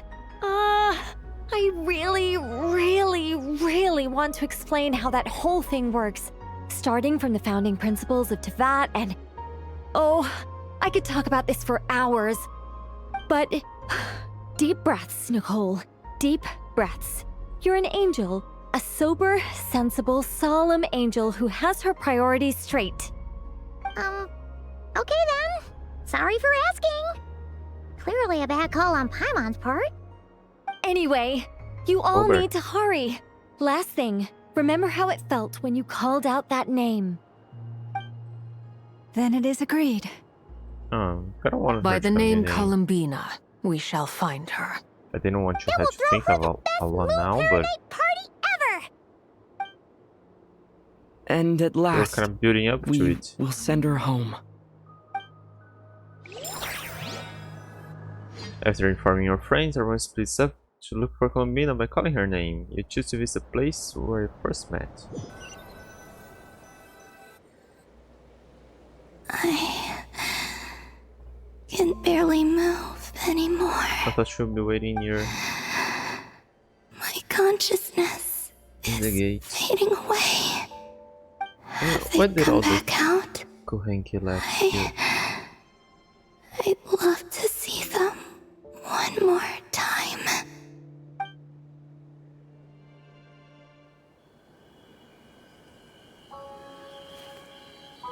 They didn't make it.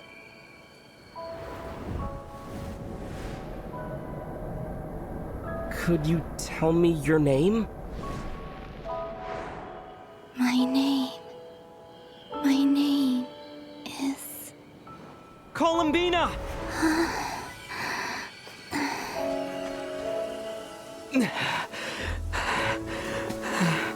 Columbina!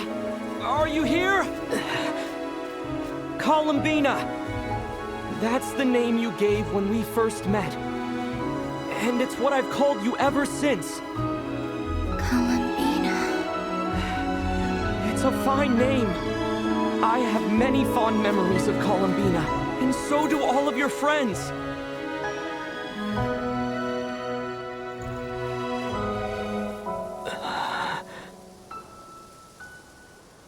If you like this name...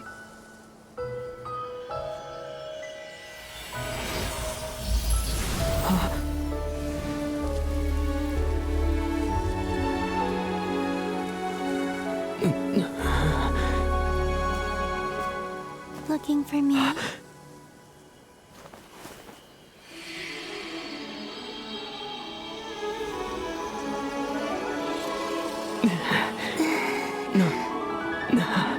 like it. You can carry on using it. My name is Columbina Hyposelenia. Oh. So she made another name for her. Columbina Hyposelenia. What's That's a wonderful name. What's that mean? I never thought that Columbina would become my real name. But after I met you and my other friends, the things that this name stood for slowly began to change. It went from being a Fatui code name to something my friends call me. How much she's changed since first met? She never used to share her innermost thoughts. And I'll keep calling her hypoglycemia in my head. Yeah. What is it? Why aren't you saying anything? Just thinking about your name. I'm just so happy for you. Thank you. So, where's everyone else?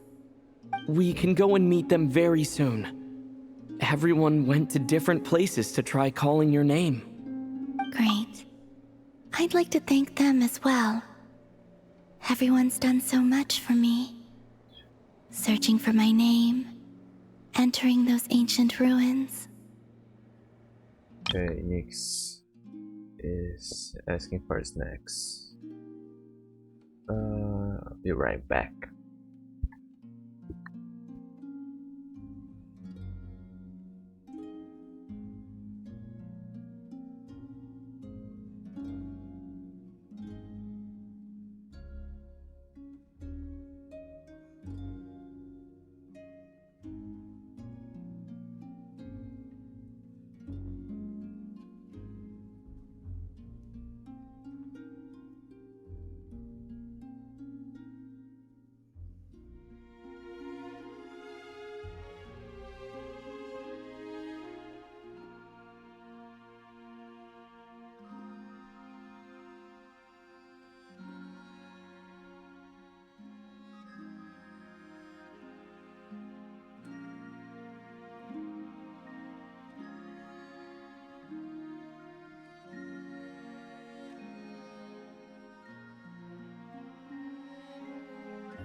Okay. Back.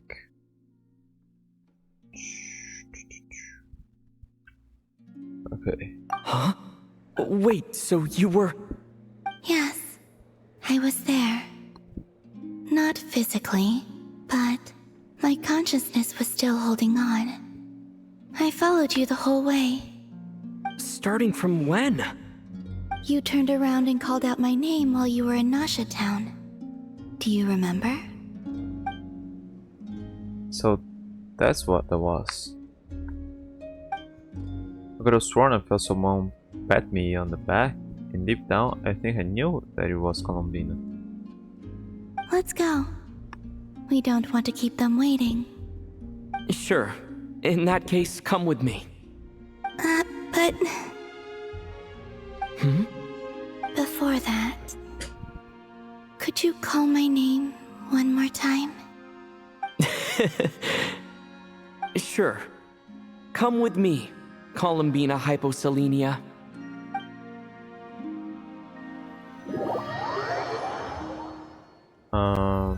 So does she now belong to Tiva? Colombina spreads the good news to your friends by way of small animals in Kohenki. But since not everyone speaks creature sign language, some friends took longer than others to get the message. Colombina! Oh, this truly is wonderful. Llama! I can't breathe. Ha ha! Just in time for Moon Prayer Night! It's good to have you back, Miss Colombina. Yeah, we were worried sick. Thank you, my friends. With your help, I now have a name that belongs to me. Colombina Hyposelenia. Where's the second half from? Oh yeah. You added it yourself? Where? That's right. It means... Born beneath the moon. Yes. And by extension, it can also mean born beneath this world. A fine name. Now, as much as it pains me to interrupt this beautiful reunion, Why? I feel obliged to remind you that the Moon Prayer Night celebrations in Nasha Town have already begun. Don't you want to enjoy the festivities? There's so much to see and do. And some of the ambient lighting and entertainments were sponsored by the kind souls in the Hexen Circle. Nicole? Why have you turned into Dodoko? So you're Miss Nicole. Thank you for helping us, and for helping me find my name. It's nice to finally hear your voice. You're quite welcome. Guiding lost people to hidden treasure is what we Seelie do. And if you ask me, spiritual treasures are far more precious than material ones. Chests are all well and good, but this was what it's all about. Ah, so satisfying. Anyway, I had to go help Alice. It seems like she ran into some trouble. That's why I couldn't be here in person. But don't worry, we're with you in spirit. We'll be celebrating right along with you. Keep an eye out for the Hexen Circle's festive stalls in Nasha Town. I think you'll like what we came up with. Alice said she even managed to rope B in this time. The Frost Moon Scions have also prepared various attractions. I believe Aino and Effa and their crew are setting things up as we speak. On that note, Nefer, about that request I made. It's all in hand.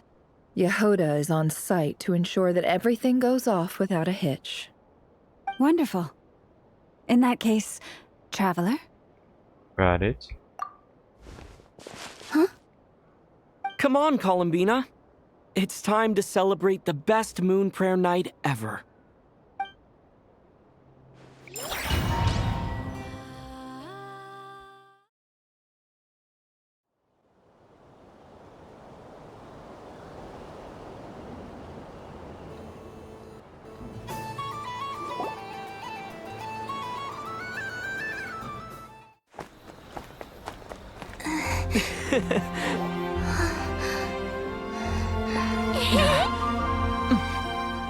Hey, young lady!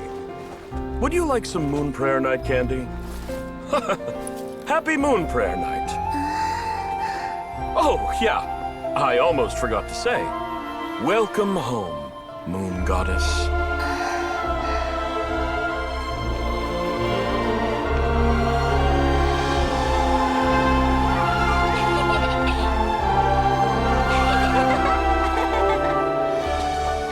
Welcome home, Moon Goddess. Welcome home, Moon Goddess.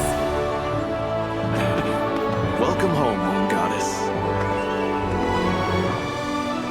Turning Nashitown into her home is a festive gift. A rather brilliant idea. Perhaps this is what nod-krai, Columbina's home, should have been like all along.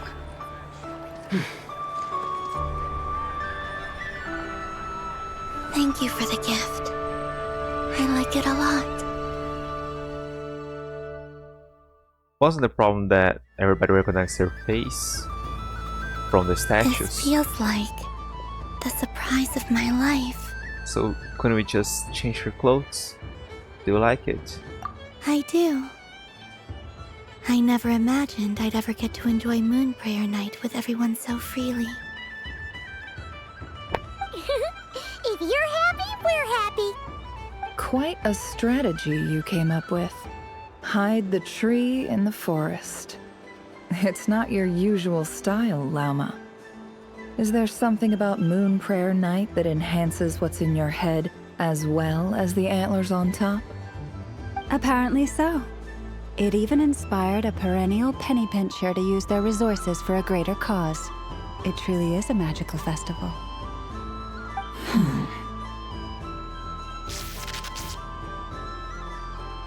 I see it now.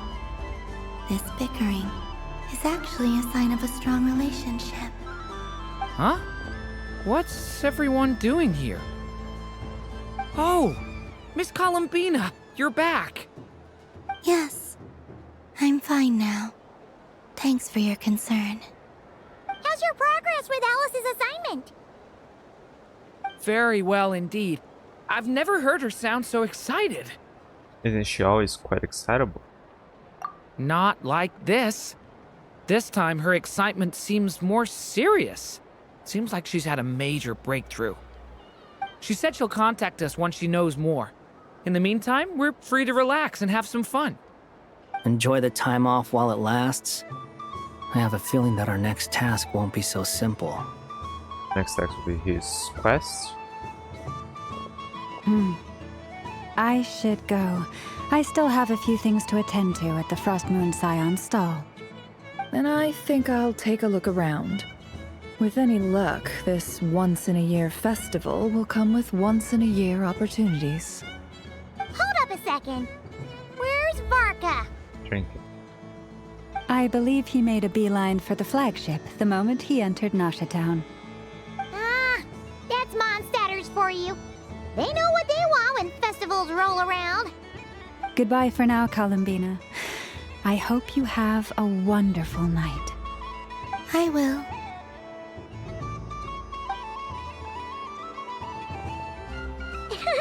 Well, in that case, don't just stand there. Get out there and have some fun. You'll definitely get a warm welcome at every stall. Oh, also, take this map with you. It's a guide to the festival. Since when do you have that?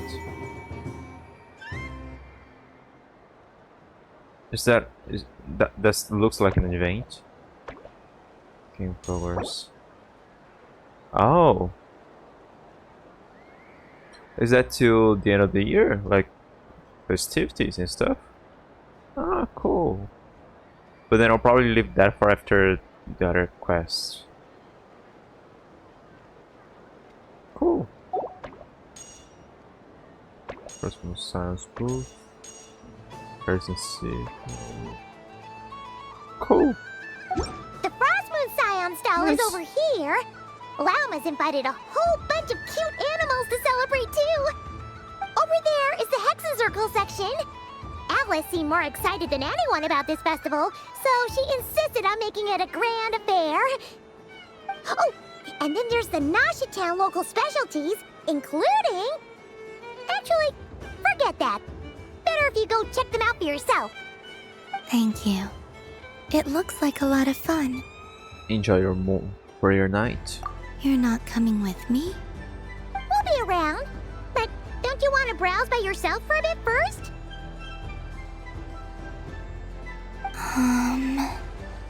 It's fine, don't worry. We'll be nearby. Yep. If you find something you like and want to try it out together, just give us a shout. We'll be right with you.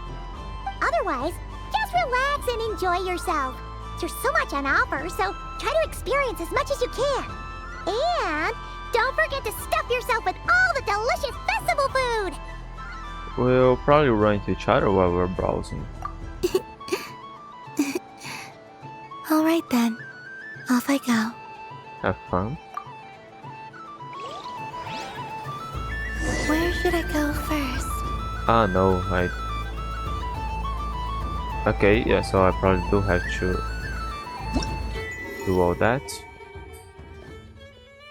Oh yeah, makes sense. It's actually a permanent quest, so... there's everything marked there. This must be the mage's stall. It feels like I've entered a fairy tale. Discreet like that.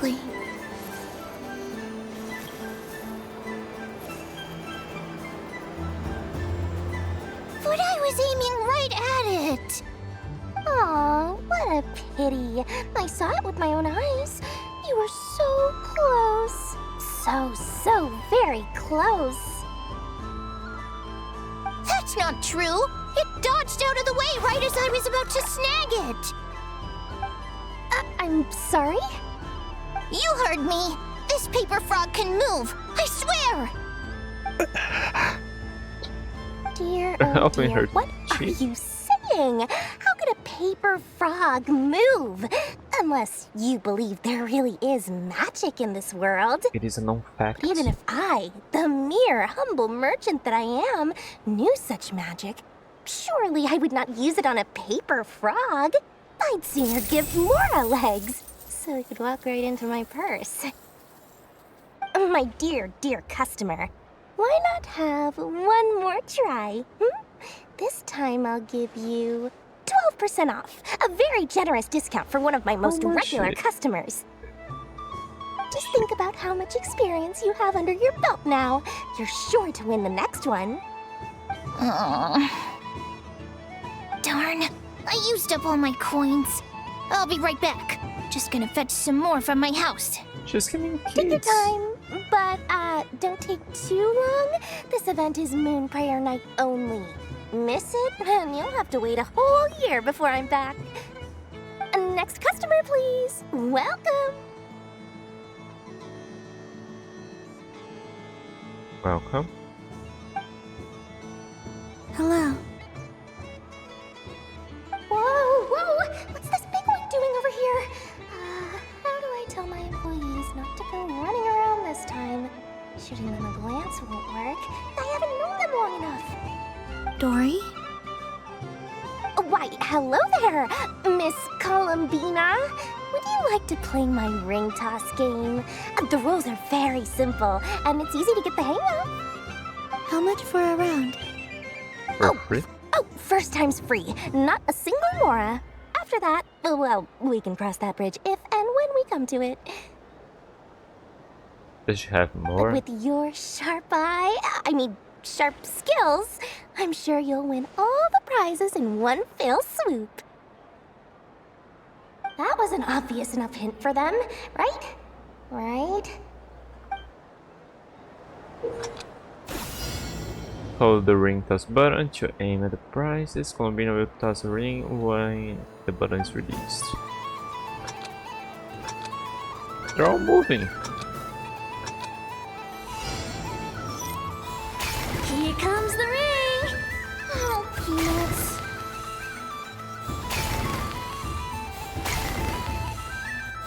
Change tracks! Roselle, should we move or not? Just a tiny bit. All right, then I'll... Oh, sugar plums, not the clock hands. How do I move the legs again?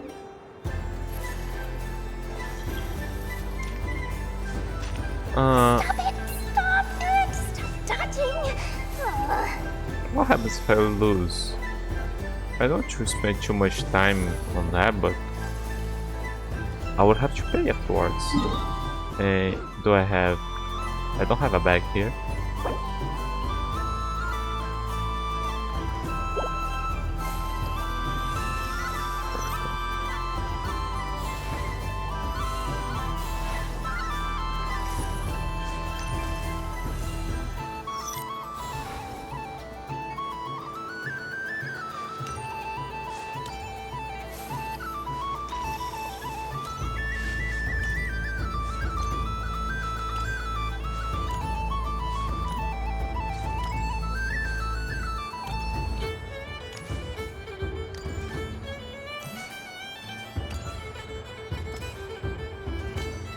Come on.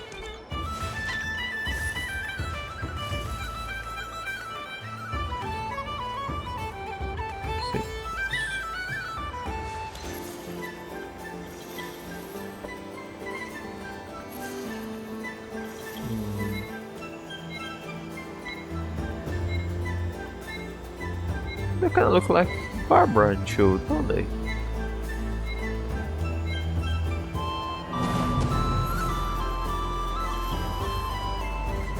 Let's see now. Let's see. What a shame. But practice makes perfect. Another few tries and I'm sure you'll get it. And here's your prize. Huh? Now, how about another round? As for the cost... Happy Moon Prayer Night, Miss Columbina. Oh. Happy Moon Prayer Night, Durin and Hat Guy. Are you here to play the game? Yes.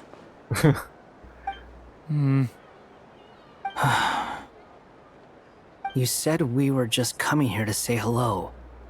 I did, but then I recognized a few more people as I got closer. Do my eyes deceive me? Is that... It's our little dragon! He's all grown up! Someone's popular. Well now, since you came all this way, why don't you try out this lovely game we have going? First try is free! He'll have a go. I'll pass. It's only one free try per customer. You can't give your try to him. I'm aware. How has Elder Almond been lately? He's in great shape. He goes for a run in the forest every morning to stay fit and healthy. He tried to go boat racing with Firecracker a while back, but he couldn't even make it onto the Lotus Leaf. Firecracker was in fits of laughter. How about you, little dragon? Can you still fly? Yes, I can. But you've become less chatty. Has growing up been tough on you? We call that maturity. You know, the thing people sing about. The knight wields a sword of stone to defend those hearts that are made of gold. Stone is very heavy. That's what keeps him from talking too much. That's awesome! I want to be a knight when I grow up too. Ring, here I come!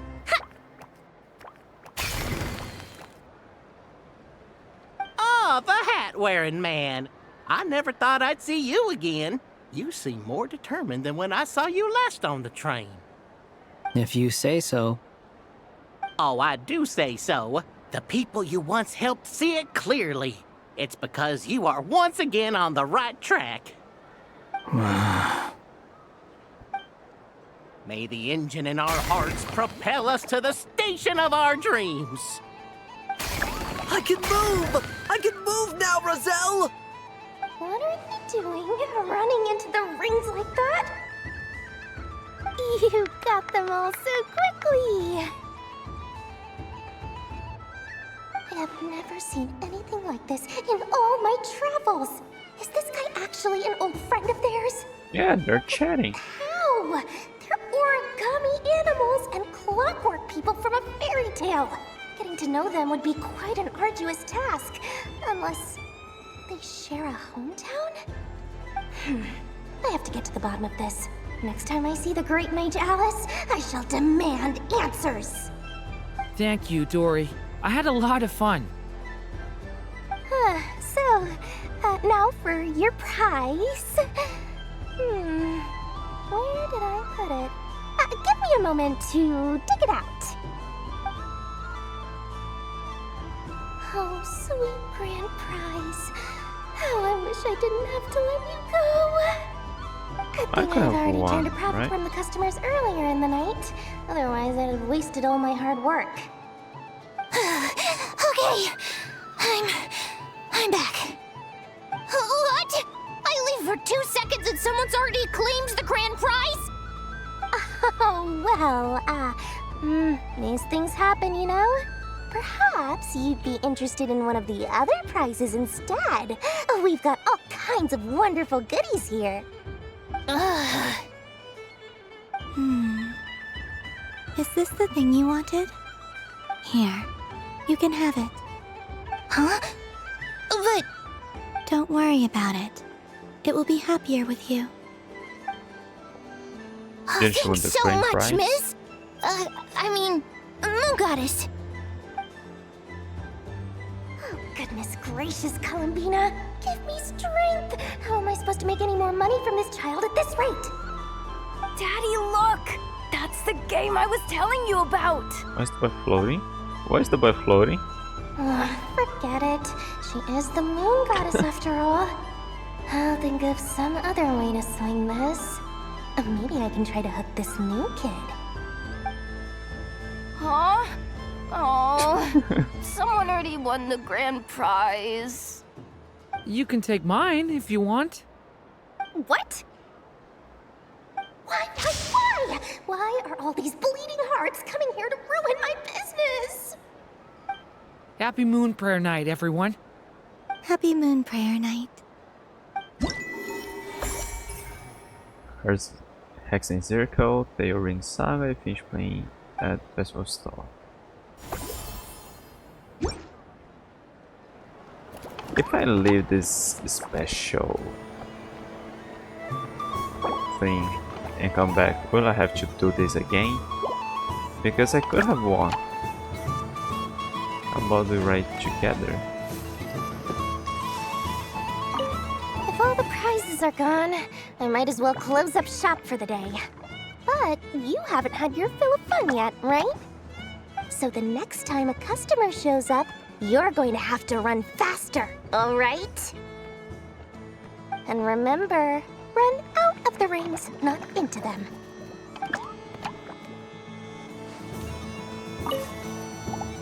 Done being a do-gooder yet? Thanks for coming here with me, Hat Guy.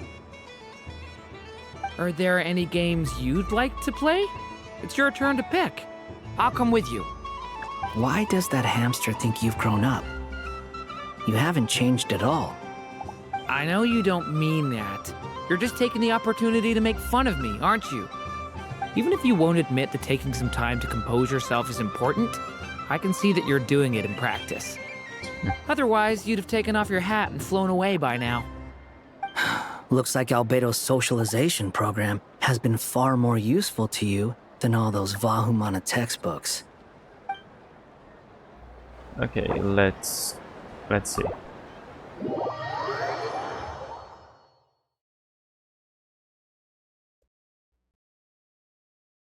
I thought maybe there'll be a shortcut scene where Doris says I can go again for free or something.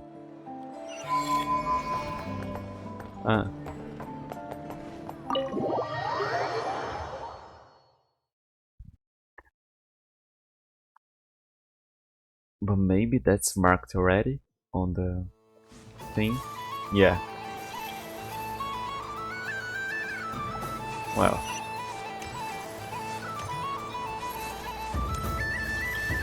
What's this? Should I give it a try?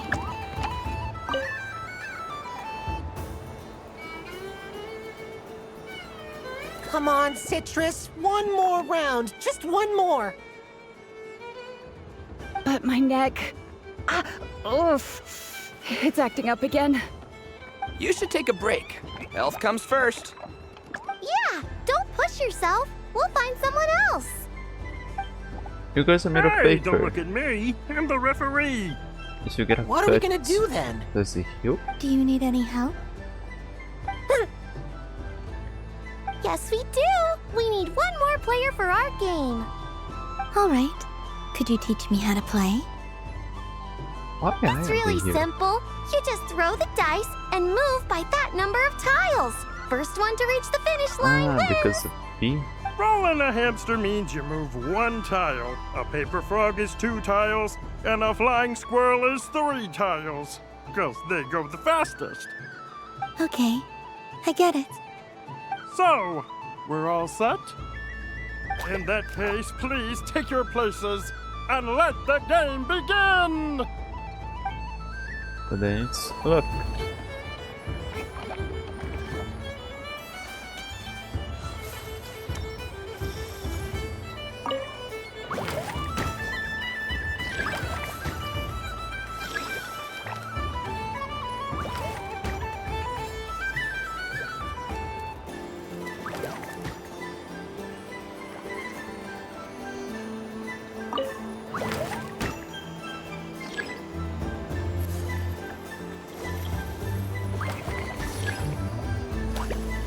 And the winner is Aristotle!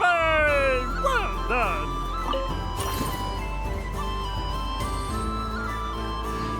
Gonna go again.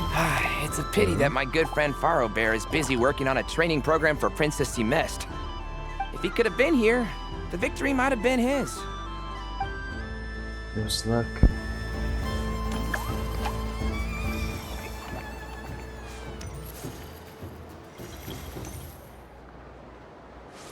We should have 2 flagons of magic time to celebrate. Okay. Clean up people here.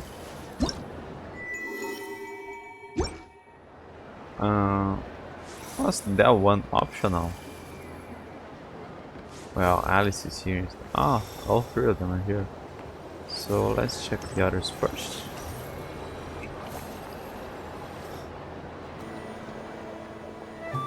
Dodoco's Whirligig!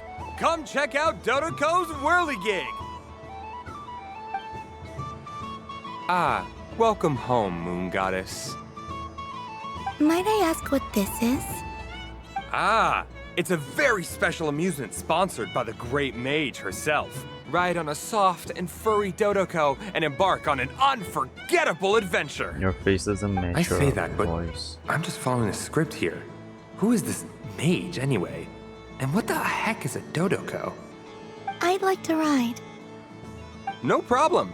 But, are you by yourself? Is that not okay? Oh, no, it's fine. It's just that each Dodoco can accommodate 2 passengers. Would you like to bring a friend along? My friends. That should do it. Now, we just need to get everyone else to draw something on it too. But we gotta keep it a secret from Columbina. Traveler. Well. Yes. I want to go on that ride. Will you join me? Spinning the Dodoco. I see. It's a ride for 2. Sure. Let's go then. 1 moment. Don't worry. Paimon will do the rounds. You go have fun. Thanks, Paimon.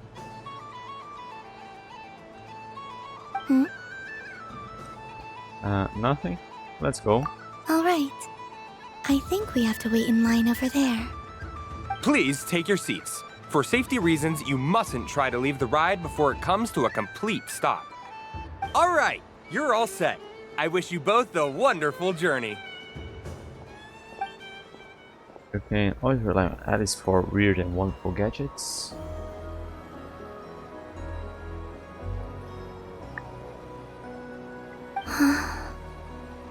What did you think? Not bad. It reminds me of riding a moon lane. Sometimes, the Kuhenki circle around me like this, playing their beautiful melodies. Oh, that sounds so sweet. Yeah. I'm going to miss them.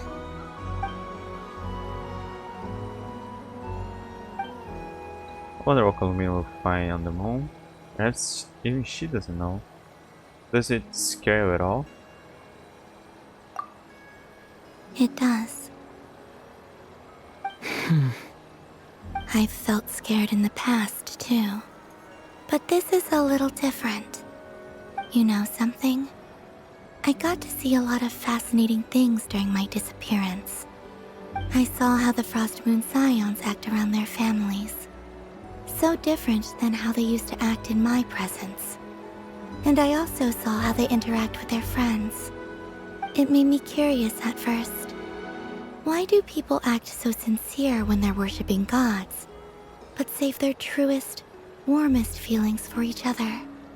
Slowly, I came to realize that it's because they trust one another. They know, deep down, that they'll be accepted for who they are. All of it. The good and the bad. Your friends accept all of you too? I know. I knew it the moment you started calling out my name. What I fear now is the end. I fear losing all this the very night I have gained it. You won't lose us. Hmm?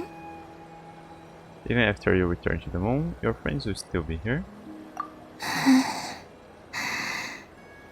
Thank you for this conversation. Thank you for listening to me. Don't worry. This fear I have, and the unknown that awaits me, they cannot hurt me. Not when I possess a treasure far greater. I just want you to remember this version of me, the real me, on this final night together. Dear passengers, Dodoko's awesome adventure has come to a close. Please leave in an orderly fashion, and we look forward to seeing you again in the future. Don't want the journey to end, huh? Don't worry, you two. There's always another adventure waiting just around the corner. In circle, the Dodoko's really geek.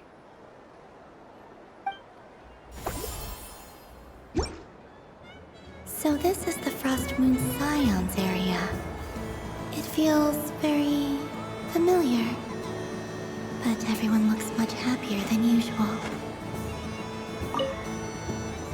Dodoko's Whirligig. Come ride on a soft and furry Dodoko and embark on an unforgettable adventure. I'd like to go again. Of course, Moon Goddess. This way, please.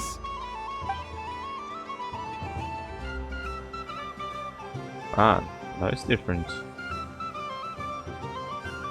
That one's just sitting, looking. I can't look around. Let's just finish one lap. Ah, the driver's there. Okay.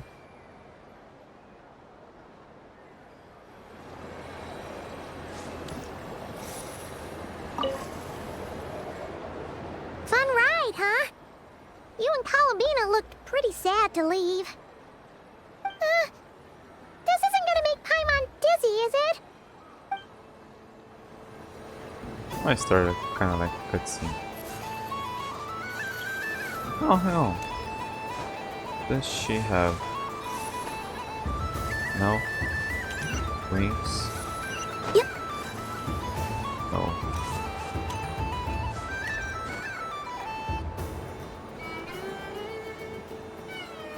Wow, the Frost Moon Scion stall looks kind of plain, but it's pretty cool once you get into it.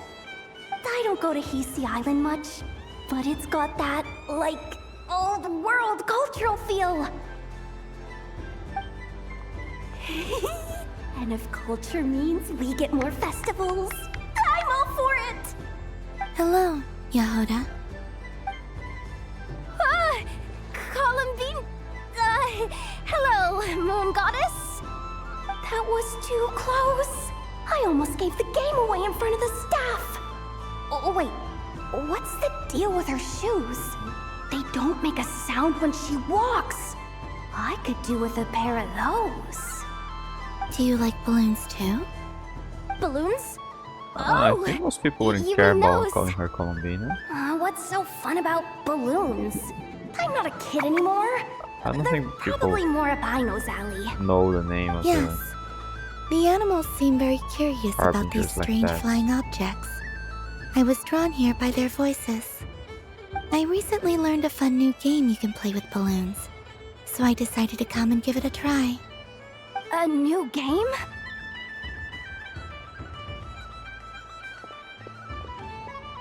Well, Hello. Welcome home, Moon Goddess. Here to buy some balloons? Yes. Could you give me a few that haven't been inflated yet? poor Yehoda. Are you sure? I guess it's not a problem, but... Yes, please. Thank you. Uninflated balloons? But those are just little rubber pouches. What does she want with those? Would you like to play the balloon game, Yehoda? Huh? Sure. I guess. How do you play it? Wait here a moment. Where's she going to? Oh. This is so weird. Is there a faucet What have I nearby? got myself into now? I thought I saw Colombina nearby. Oh, that's the fourth Harbinger! Although she's helped us out quite a bit, she's good people, right? Is she looking for Colombina? Oh, guess that's my ticket out of here. I'm not sure my heart can take being sandwiched between two Harbingers. It'll be nice to know. Want a Harbinger anymore? Which stall is she checking out? Oh, it's that other Frost Moon Scion's one. Try on the headgear, see what it's like having antlers or animal ears for a day. Oh, I wouldn't be caught dead wearing that stuff. So embarrassing. I have enough gear to carry as it is. She is trying it out. What? She put it on? How peculiar. This would take some getting used to. I wonder if this is what it's like for Lynette. It really suits you, ma'am. What is this? She was so intimidating a moment ago, but now, dang, she's really rocking those ears. How does she make them look so cool? I suppose I may as well keep them on for now. All part of the festive experience. She's coming this way. How do you do, Miss Yehoda? Oh, jeez. Don't talk to me while wearing that thing. Where am I supposed to look? Oh, hey there. I'm looking for Colombina. Have you seen her? She just... Huh? That would be Wait, interesting. is that what she meant by balloon game? Yeah.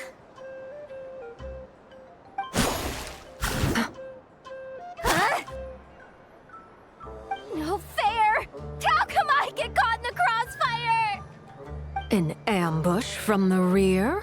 Is this a declaration of war, Colombina? Would you like to play too, Arlecchino? Seriously? Are they gonna start some beef right here, right now? Gladly. That said, I believe there is another who would like to join. Boss Nev! Thank goodness! You've gotta get me out of here! Things are kicking off big time! Hello there. I'd like 10... no, make that 20 balloons, please. Uninflated. What? Miss Moon Goddess, I hope you're prepared to pay the price for assaulting my employee. Welcome to the game, Nefer. Just to be clear, let's keep this a fair fight, okay? No strange powers, please and thank you. Naturally. Don't just stand there, Yehoda. Aren't you going to team up with me? Huh? Do I have to? Of course. Don't forget, the Curatorium has a reputation to uphold.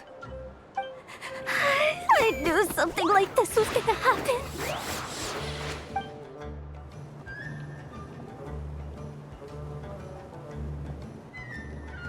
The one didn't explode, it just bonked her in the head. We're getting some weird exchanges here. Próximo Science, Balonimals.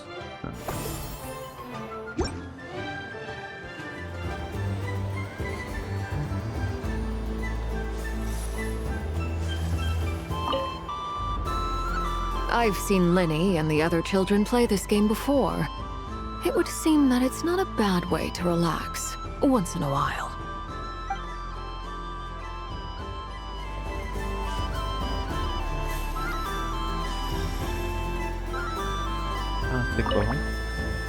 Oh. Can we buy stuff here? Welcome home, Moon Goddess. Would you like to try on some animal-themed headwear? Can we? I always hear Lauma saying how heavy her antlers are. I wonder how it feels. Let me give it a try. Oh my! It really suits you. It's a little itchy, and it's hard to turn my head. Should I keep wearing it? Keep it on. I'll try different one. Let's try different ones for. How does this look? I'll try different one. What's that supposed to be? Those aren't cat ears. How does this look? Those kind of look like Fennec. Fennec, right? Or the other one, badgers. How does this look? Yeah, but you should keep that on.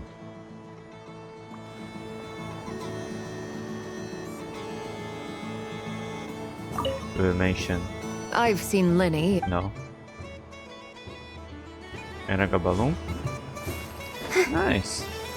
Cool.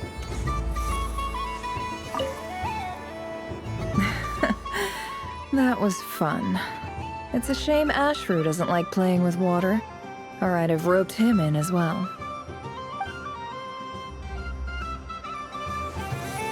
What's this? Should I give it a try?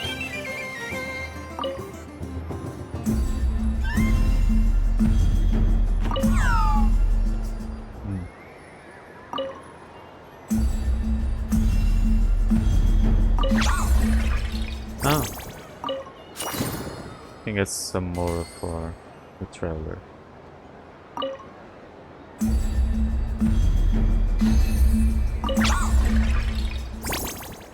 Maybe I would have got some more if I done Doris correctly. I just had a water fight with 2 Fatui Harbingers. On X. Pretty scary, but also surprisingly fun.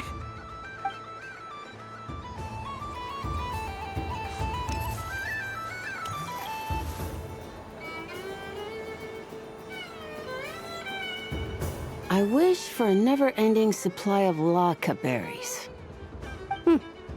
What a humble wish. Probably written by a child. How humble. It's infinite laka berries. Is that Lauma the Moon Chanter?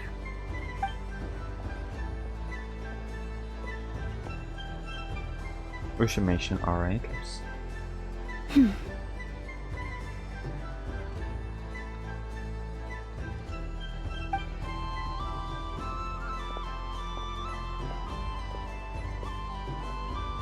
I wish that the long plume ibises would stop biting me. Oh dear, poor Lauma. All right, I'll write that one down for you. I got it. While everyone else is celebrating Moon Prayer Night, you're as busy as ever. I don't mind. It's rewarding work, a good kind of busy. My antlers are at their heaviest tonight, and the Kuvaki waves are especially strong. But as I help these dear friends hang their wishes up, I feel a great peace within myself that is hard to describe. You see, they are all such beautiful wishes, and they are ones that we can fulfill by our own strength. Do you blame me, Llama? I want to hear your honest answer. It is by the help of so many people that I can return to the moon. But I feel as though I've hardly done anything in return. You've done plenty, Columbina. I say this in earnest, both as someone who knows your history, and also as a friend who has seen what you've been through. What about as a moon chanter? I feel proud to honor our moon goddess's wish, and I'm sure any moon chanter in history would have felt the same way. Thank you for your kind words, Llama. But... Since you asked for my honesty, I won't lie to you. My feelings are mixed right now. Besides pride, I also feel... I suppose it's a reluctance to let go.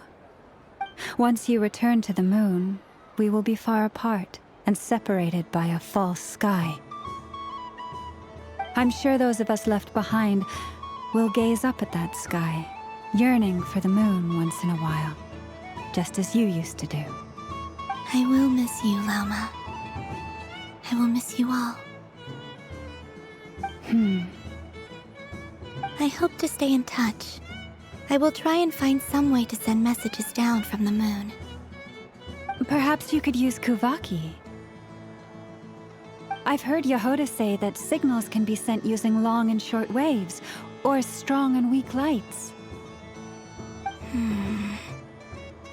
That sounds a little complicated. What if we forget what the signals mean?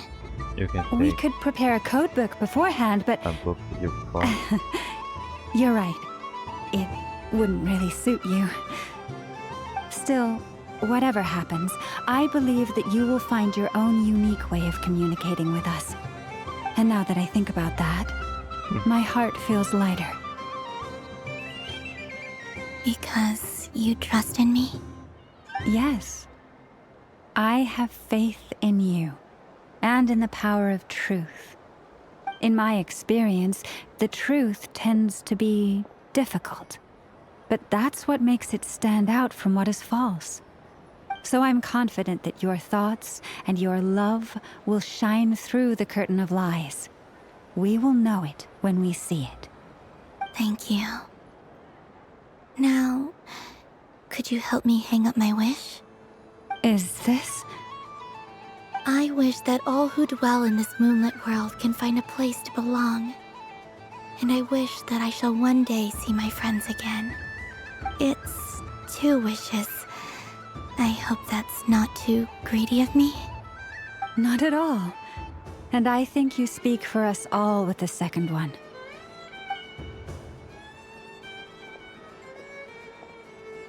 I shall continue to pray until the day that all of these wishes come true.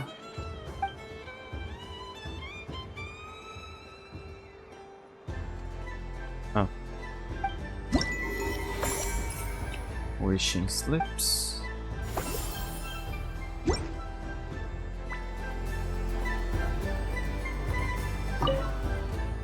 I wish that all mine. Continue viewing. Hope things go smoothly with on the journey of Ignis, and the Colombian travel goes well too. I want to adapt to human society more quickly. I hope my boss gives me a raise. If only Miss Lily would notice me. I don't remember the name of the guy, but the one that stays there, right? I wish that long plume Isis would stop biting me. Or do you hope? It's random. That's human society. Okay, maybe I saw them already. Yeah, I thought we would get to see the other animals. Mama? Yes. May everyone's wishes come true.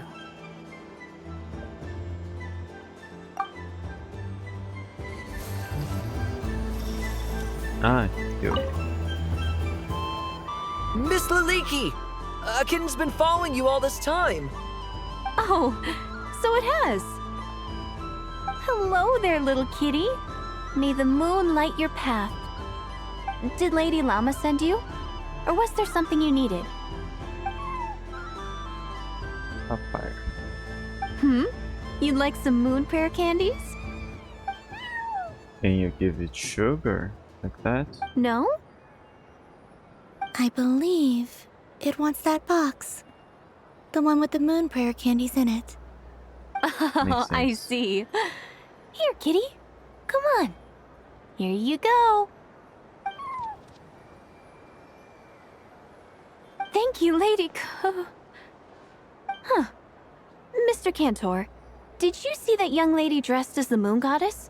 When did she leave? She knew it was her? Sorry, no, I was looking at... I was watching the... cat. I see. The resemblance was uncanny. She seemed like the true Lady Kutar, the one who guides souls.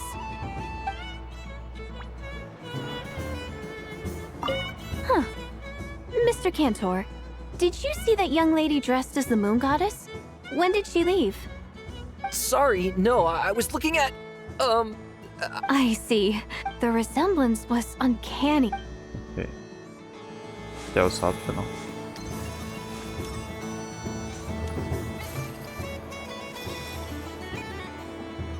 Sunny days! I prefer sunny days. Ah, well, you are as warm as the sun itself, Moon Goddess. Very well. I believe your spirit animal has to be this most adorable chic badger. Wow! Thank you, Mr. Talking Magic Lamp. Have a very happy festival, Moon Goddess. But this lamp looks more common. Flins? That's you, isn't it? Shh. It's our little secret, my dear traveler in Paimon. Okay, sure, but why are you here selling sugar sculptures? Everyone celebrates in their own way. After gazing into the abyss and spending time around gravestones all year, what better way to relax than to see sunny smiles on the faces of the living? Besides that, I like to think of myself as a fair judge of character. I dare say matching personalities to confection suits me rather well. That's not what Paimon was talking about. Aren't you afraid that your true identity might be exposed? Should I be? There is all manner of magic in the air this moon prayer night, thanks to the work of the great mages.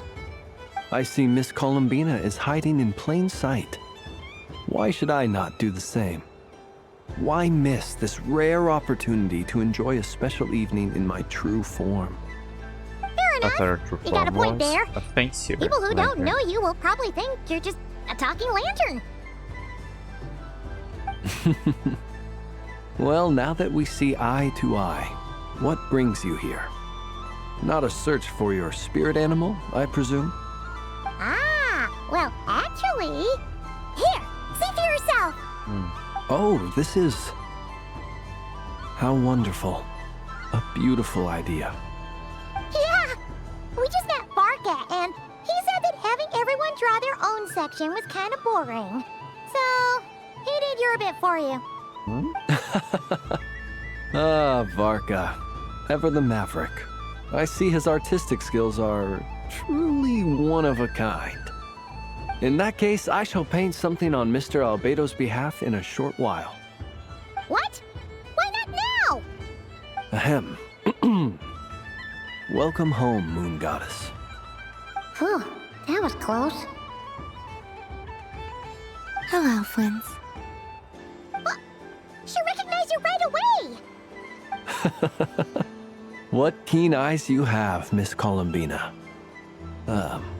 Especially considering they are shut. I did not see you. Rather, I sensed you. I can sense the fluctuations in Kuvaki all around me. One would expect no less of the moon goddess. Might I interest you in some candy? Yes, please. Excellent. I shall make some for you right away. You're making them? Something the matter, Miss Columbina? What about my spirit animal? All the other children carrying sugar sculptures are talking about it. Wait, is she taking the test seriously? Ah, my apologies. How could I neglect that? You are quite right, Miss Columbina. Every one of us has a magical creature living in their heart. Would you permit me to help you find yours? Yes, please. Do you prefer the day or the night? Night. Which of the 4 seasons is your favorite? Winter. Think of a perfect day. What is the weather like? Sunny, rainy, or perhaps cloudy? Rainy in the morning, sunny at night. What kind of answer is that? Forests, lakes, and open seas. Which do you prefer of these? I like them all. Imagine you opened your very own shop. What would you sell there? Moonlight, I think. Wow! Paimon would totally shop there. How much would it sell for? It wouldn't cost anything. You'd just need to visit. Aha! I believe I know what your spirit animal is. Here, for you. Oh, it's a Kohenki! Indeed. A free-spirited being with a deep love for all things here in Nod-krai, who selflessly lends her aid to as many people as she can reach. It is the perfect fit for you, Miss Columbina. Thank you. Please, now I want to give this a try. It would be my honor. But you shall have to forgive me. We have known each other for quite some time. I doubt there is any answer I could give that would come as a surprise to you. So instead, would you accept this sugar sculpture as a token of our friendship? You know, It's call a me for like lantern. a week after us. Hey, why don't you two go enjoy your candy over there? Paimon wants to try out this spirit animal thing too. Right, Flins? Come on, play ball. I got this drawing done. But I want to hear Paimon's answers. But it'll probably take ages. Paimon's a complex soul. And we don't want your candy to melt while you wait, huh? Oh. Okay then. She can eat while she hears. Phew. Nice excuse, Lady Paimon. That was some quick thinking. Yeah, no thanks to you. A little help next time.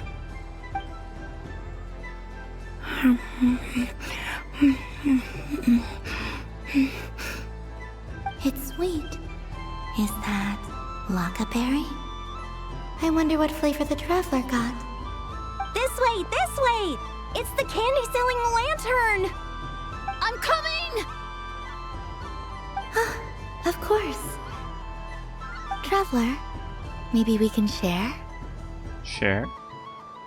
Yes. I found out recently that people share their food sometimes, so I'd like to try it. Or is that a no? No, we can do that. Just don't take too big of a bite. Come on, Thank it's her you. last day. Supposedly her last day here.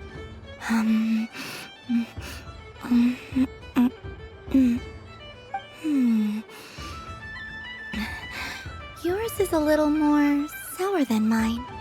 Here, you try it. Just have a little nimble. Don't mind if I do. Are you sure? Amazing.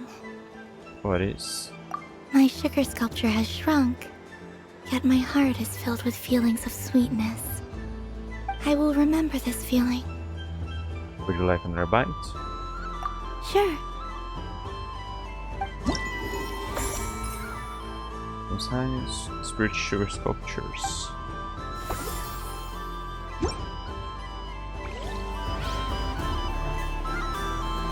The day or the night.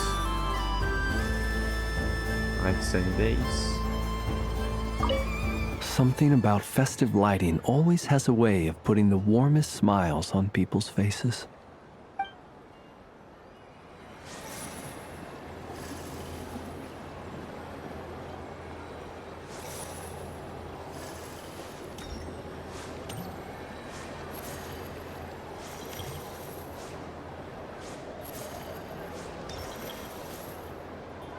Invite Anus, invite the right horn here to take photos together. Invite Llama.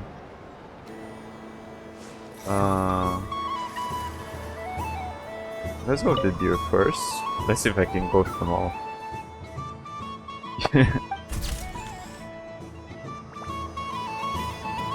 Okay, I can invite them all.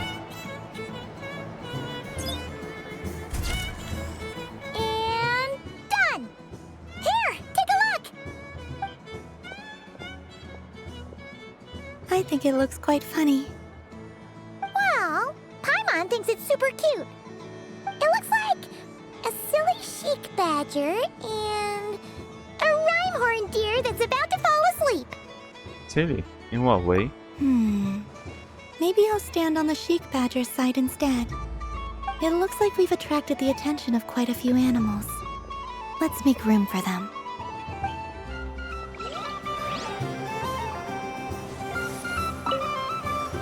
Will it be the same? I thought maybe she would change. I think it looks quite funny. Well, it looks like a silly chic badger. It looks like we've attracted the attention.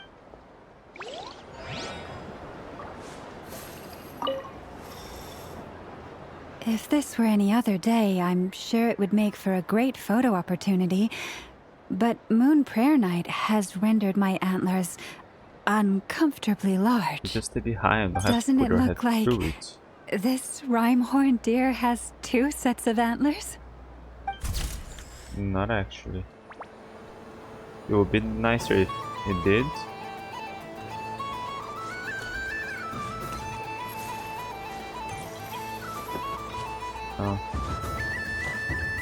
So you can climb there.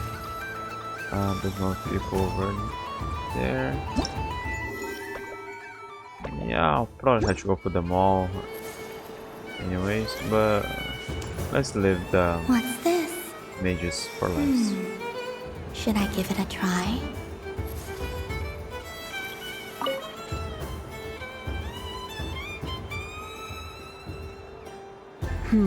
I don't have enough data.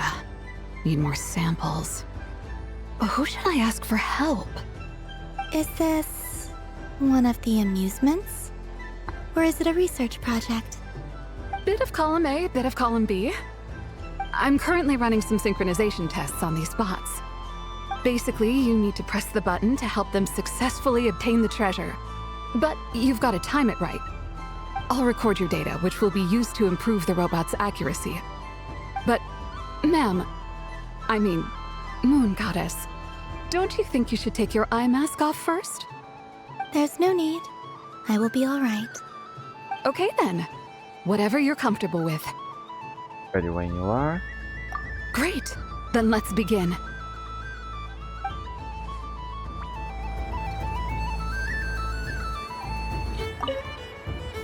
Would you like to try again? I'll record your data, which will be used to improve the robot's accuracy. Start challenge.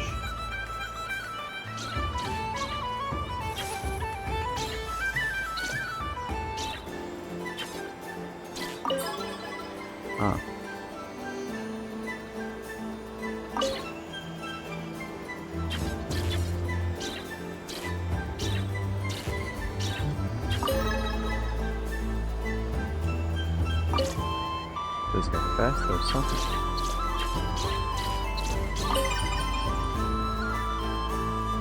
Nice! Data collection complete. Cool!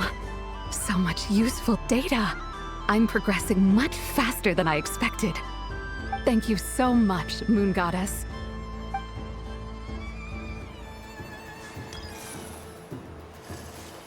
There are so many attractions here.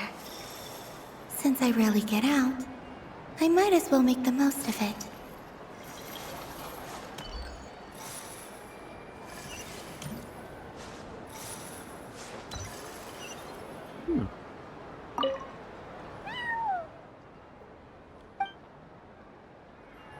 Pick up the cup.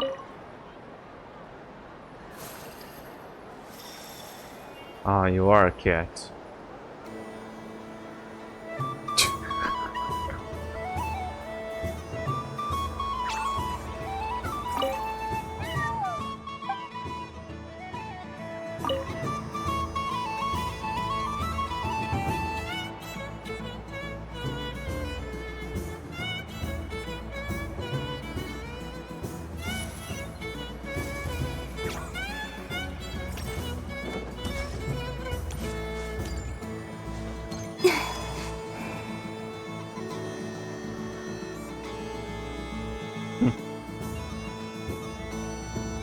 This doesn't make any sense! How am I losing every single time? Wait, Inefa, you're cheating, aren't you?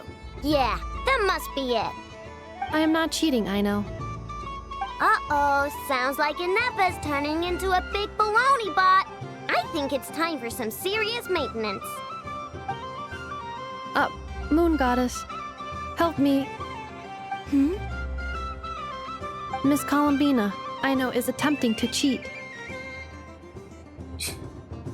What the? I'm not the cheater! You're the cheater! How dare you throw it back at me?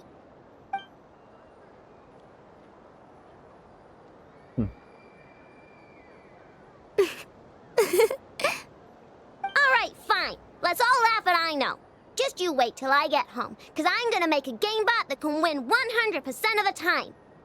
Let's see you laugh when I come back and beat your butts. You'll all have your heads covered in stickers when I'm through with you. We came to check everything was okay after all that yelling, but,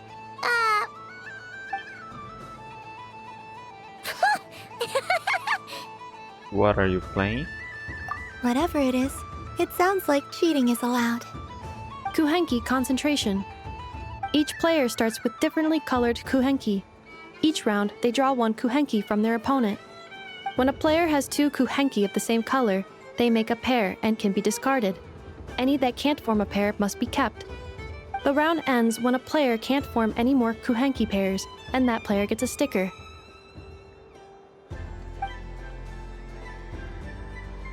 ooh, can 4 people play as well? That is fine, so long as the turn order is fixed beforehand. Alrighty then. In that case, the 2 of us will join as one team. Okay, but if you lose, you're both getting stickered. I don't want to hear any excuses. Sure. And if we win? If you win, only one of you gets to sticker someone else. I have taken to calling this. I know logic. Hey, lay off me, alright? Okay, so we're starting the game from scratch again, which means all my stickers so far don't count.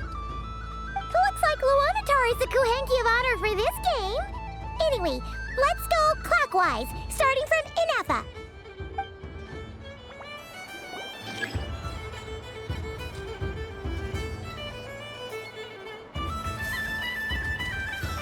I should found choose.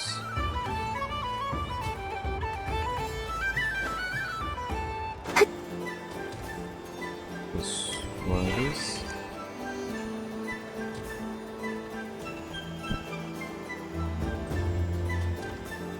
Nice! That's a pair!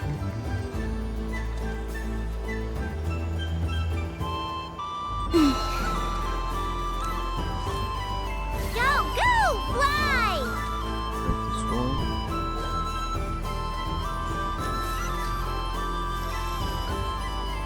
Yellow star. Go on. Huh? Then choose the one. Take this one. Is this luck phase 2? I have a pair. Everybody got pairs.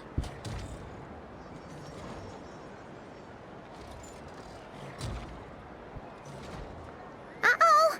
We gotta pick up the pace!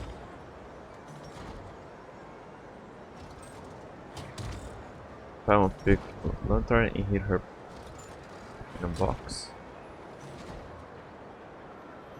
Phew, that was too close. I thought I was gonna lose. Let's see who's gonna be the unlucky one. Slime. Secretly hit Nocturne in the box.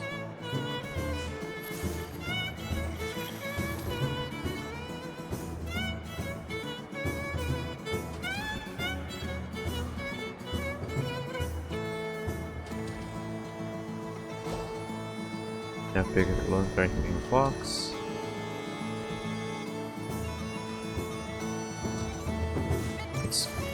Why is it me again? Should it be Primal now? Yellow star.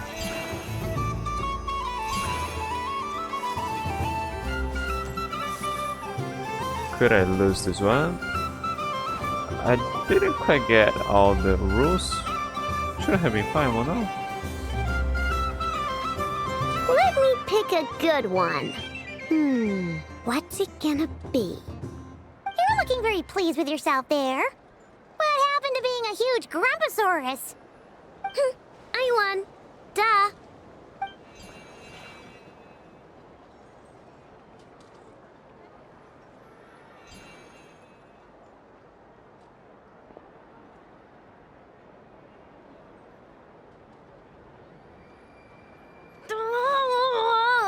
Me again?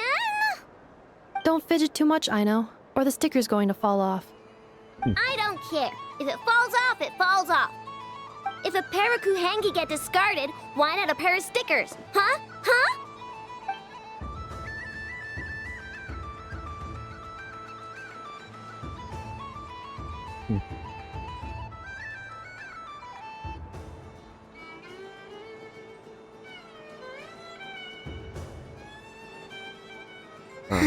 We lost. I've lost.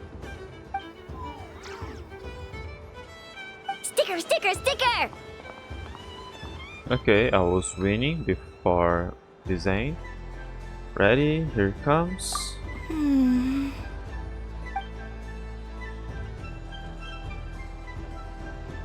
Cute! You think so? Shame. I can't see it for myself. No, it has your eyes closed. You can't really see. You just sense stuff. What did Luanatar say? Do you know colors?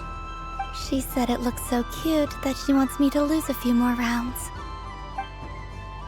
After many more rounds, everyone's heads are covered in stickers. Except for one. Who put these stickers on Paimon's eyebrows? Ugh! She can barely see!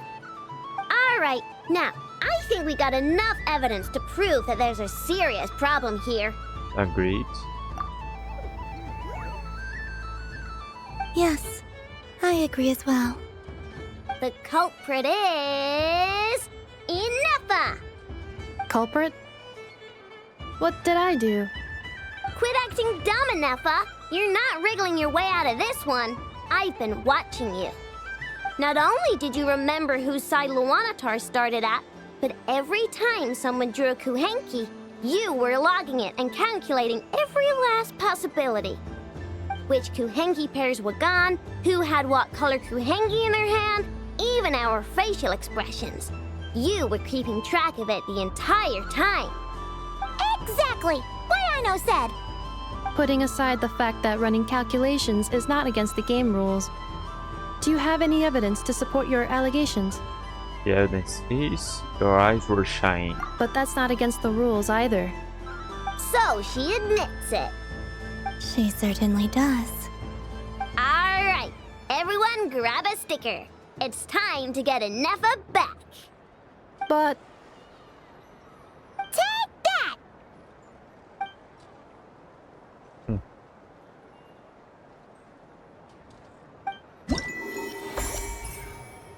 Go rank concentration, not shut down. Oh, there are 3 to go still.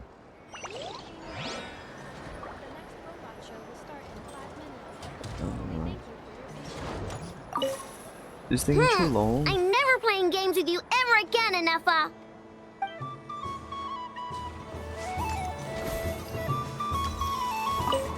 Aino is throwing a tantrum again.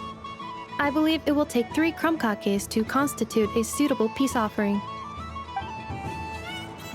The robot show will now begin. It's been over 3 hours. Those things are saving here, so I can do them some other time. Whoosh. Let me see, is that back again? Not yet. Come on. I'm pretty sure I had one Aino over here before starting the quest. Roller Tails. Where? I got another Flins? Did I get them all? I know I'm missing some from Aino. I think Llama. Oh. Ah, it's about the dog, not the phantom.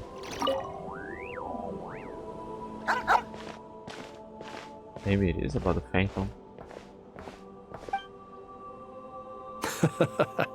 This is a good one. Here, take this meat for yourself. You talk to animals too? Is this your dog? It's very cute. Mine? Not at all. It belongs to itself. It sometimes brings me old bones to help with my puzzles. That's all.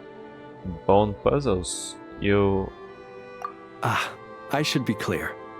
While I don't know what bones these are, I can say for certain they don't belong to any humans who slumber here or elsewhere. Bones are another thing that tickles my fancy. Sometimes when I see one that's a bit unusual, I'll pick it up and add it to my collection. Then when I'm feeling bored, I try to connect all my bones and create something whole. A bit like doing a jigsaw puzzle. You could call it a form of artistic expression. Even though each piece of this bone puzzle picture is unrelated to the next, and indeed they cannot possibly be related, just pondering how best to put them together and create something beautiful is an extremely relaxing process. Then, one day, an uninvited guest intruded on the room where I kept my bone puzzle picture. It was none other than the dog you saw just now. Oh no, they say it didn't. It did. By the time I entered the room, the little intruder had completely dismantled my picture. The second it turned and saw me, it bolted away between my legs. Such a shame. Luckily, all was not lost, as I'd already taken a photo of it. And more than that, now that my old puzzle was dismantled, I was free to construct an even bigger puzzle with my growing collection of bones. Which is how I consoled myself at the time. After all, the damage had been done, so why not look on the bright side? The next day, as I was just about to begin piecing my puzzle together, my four-legged guest returned, and this time it brought a mouthful of bones. I couldn't understand what it was saying, but its intent became clear when it laid its animal bones at my feet and then placed them one by one into my puzzle. After that, it simply sat down and looked at me. After I gave it some cured meat, it got up and left. Ever since then, it's dropped by from time to time to give me bones in exchange for food. It seems like the two of you have a budding relationship. Does it ever try to play with you? I think you might be viewing this with a little too much sentimentality. It's just a dog looking for food, nothing more. I'm a source of sustenance, and luckily for my canine friend, I happen to be relatively generous. Not that that's a bad thing. I view it more as an assistant under my employ. It doesn't speak, and it leaves when I tell it to. That's pretty much everything you could hope for in an assistant. If you'd like, you can give it some meat. Sometimes it sits and waits by your side, which I think probably means it's still hungry. Perhaps it might be a little more friendly with someone such as yourself. Do we have a pet here now that we can feed whenever we want? Nod-krai is close to sea, and smoked fish steak has been a staple here for ages, and the old folks know how to make it. And it's not a taste that I ever forget once you had it. I wish I could have tried one more time.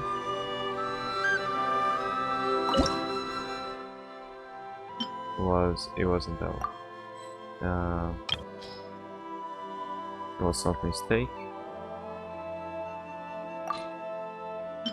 Smoked fish steak.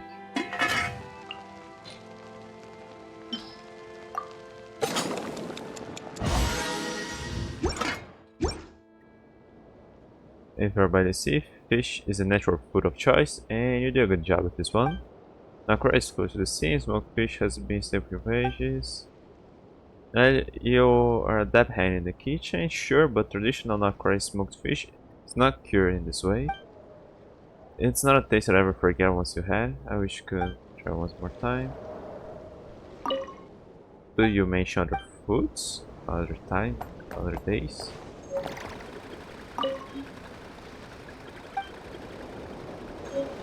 Didn't say I could feed it.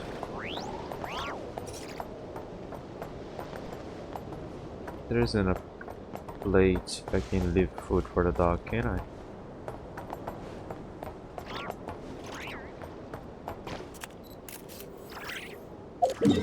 Okay, then I guess that'll be it for today.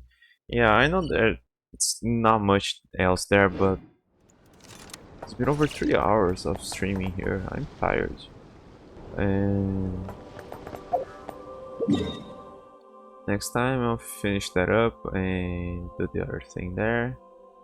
And then get started with, if there isn't an event yet, then I'll probably get started with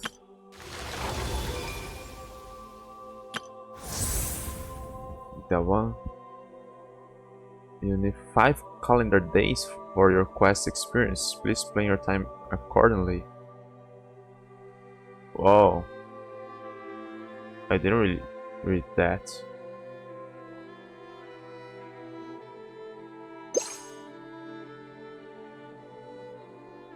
Yeah, so maybe I didn't really have to worry about that thing now. But yeah, I don't know. I may just end that and be a quick scene, or it may be another hour or so after to complete that and have them say goodbye to Columbine, and then she gives up, so we don't lose that. So yeah, I'm off now. Oh no, wait, one more thing.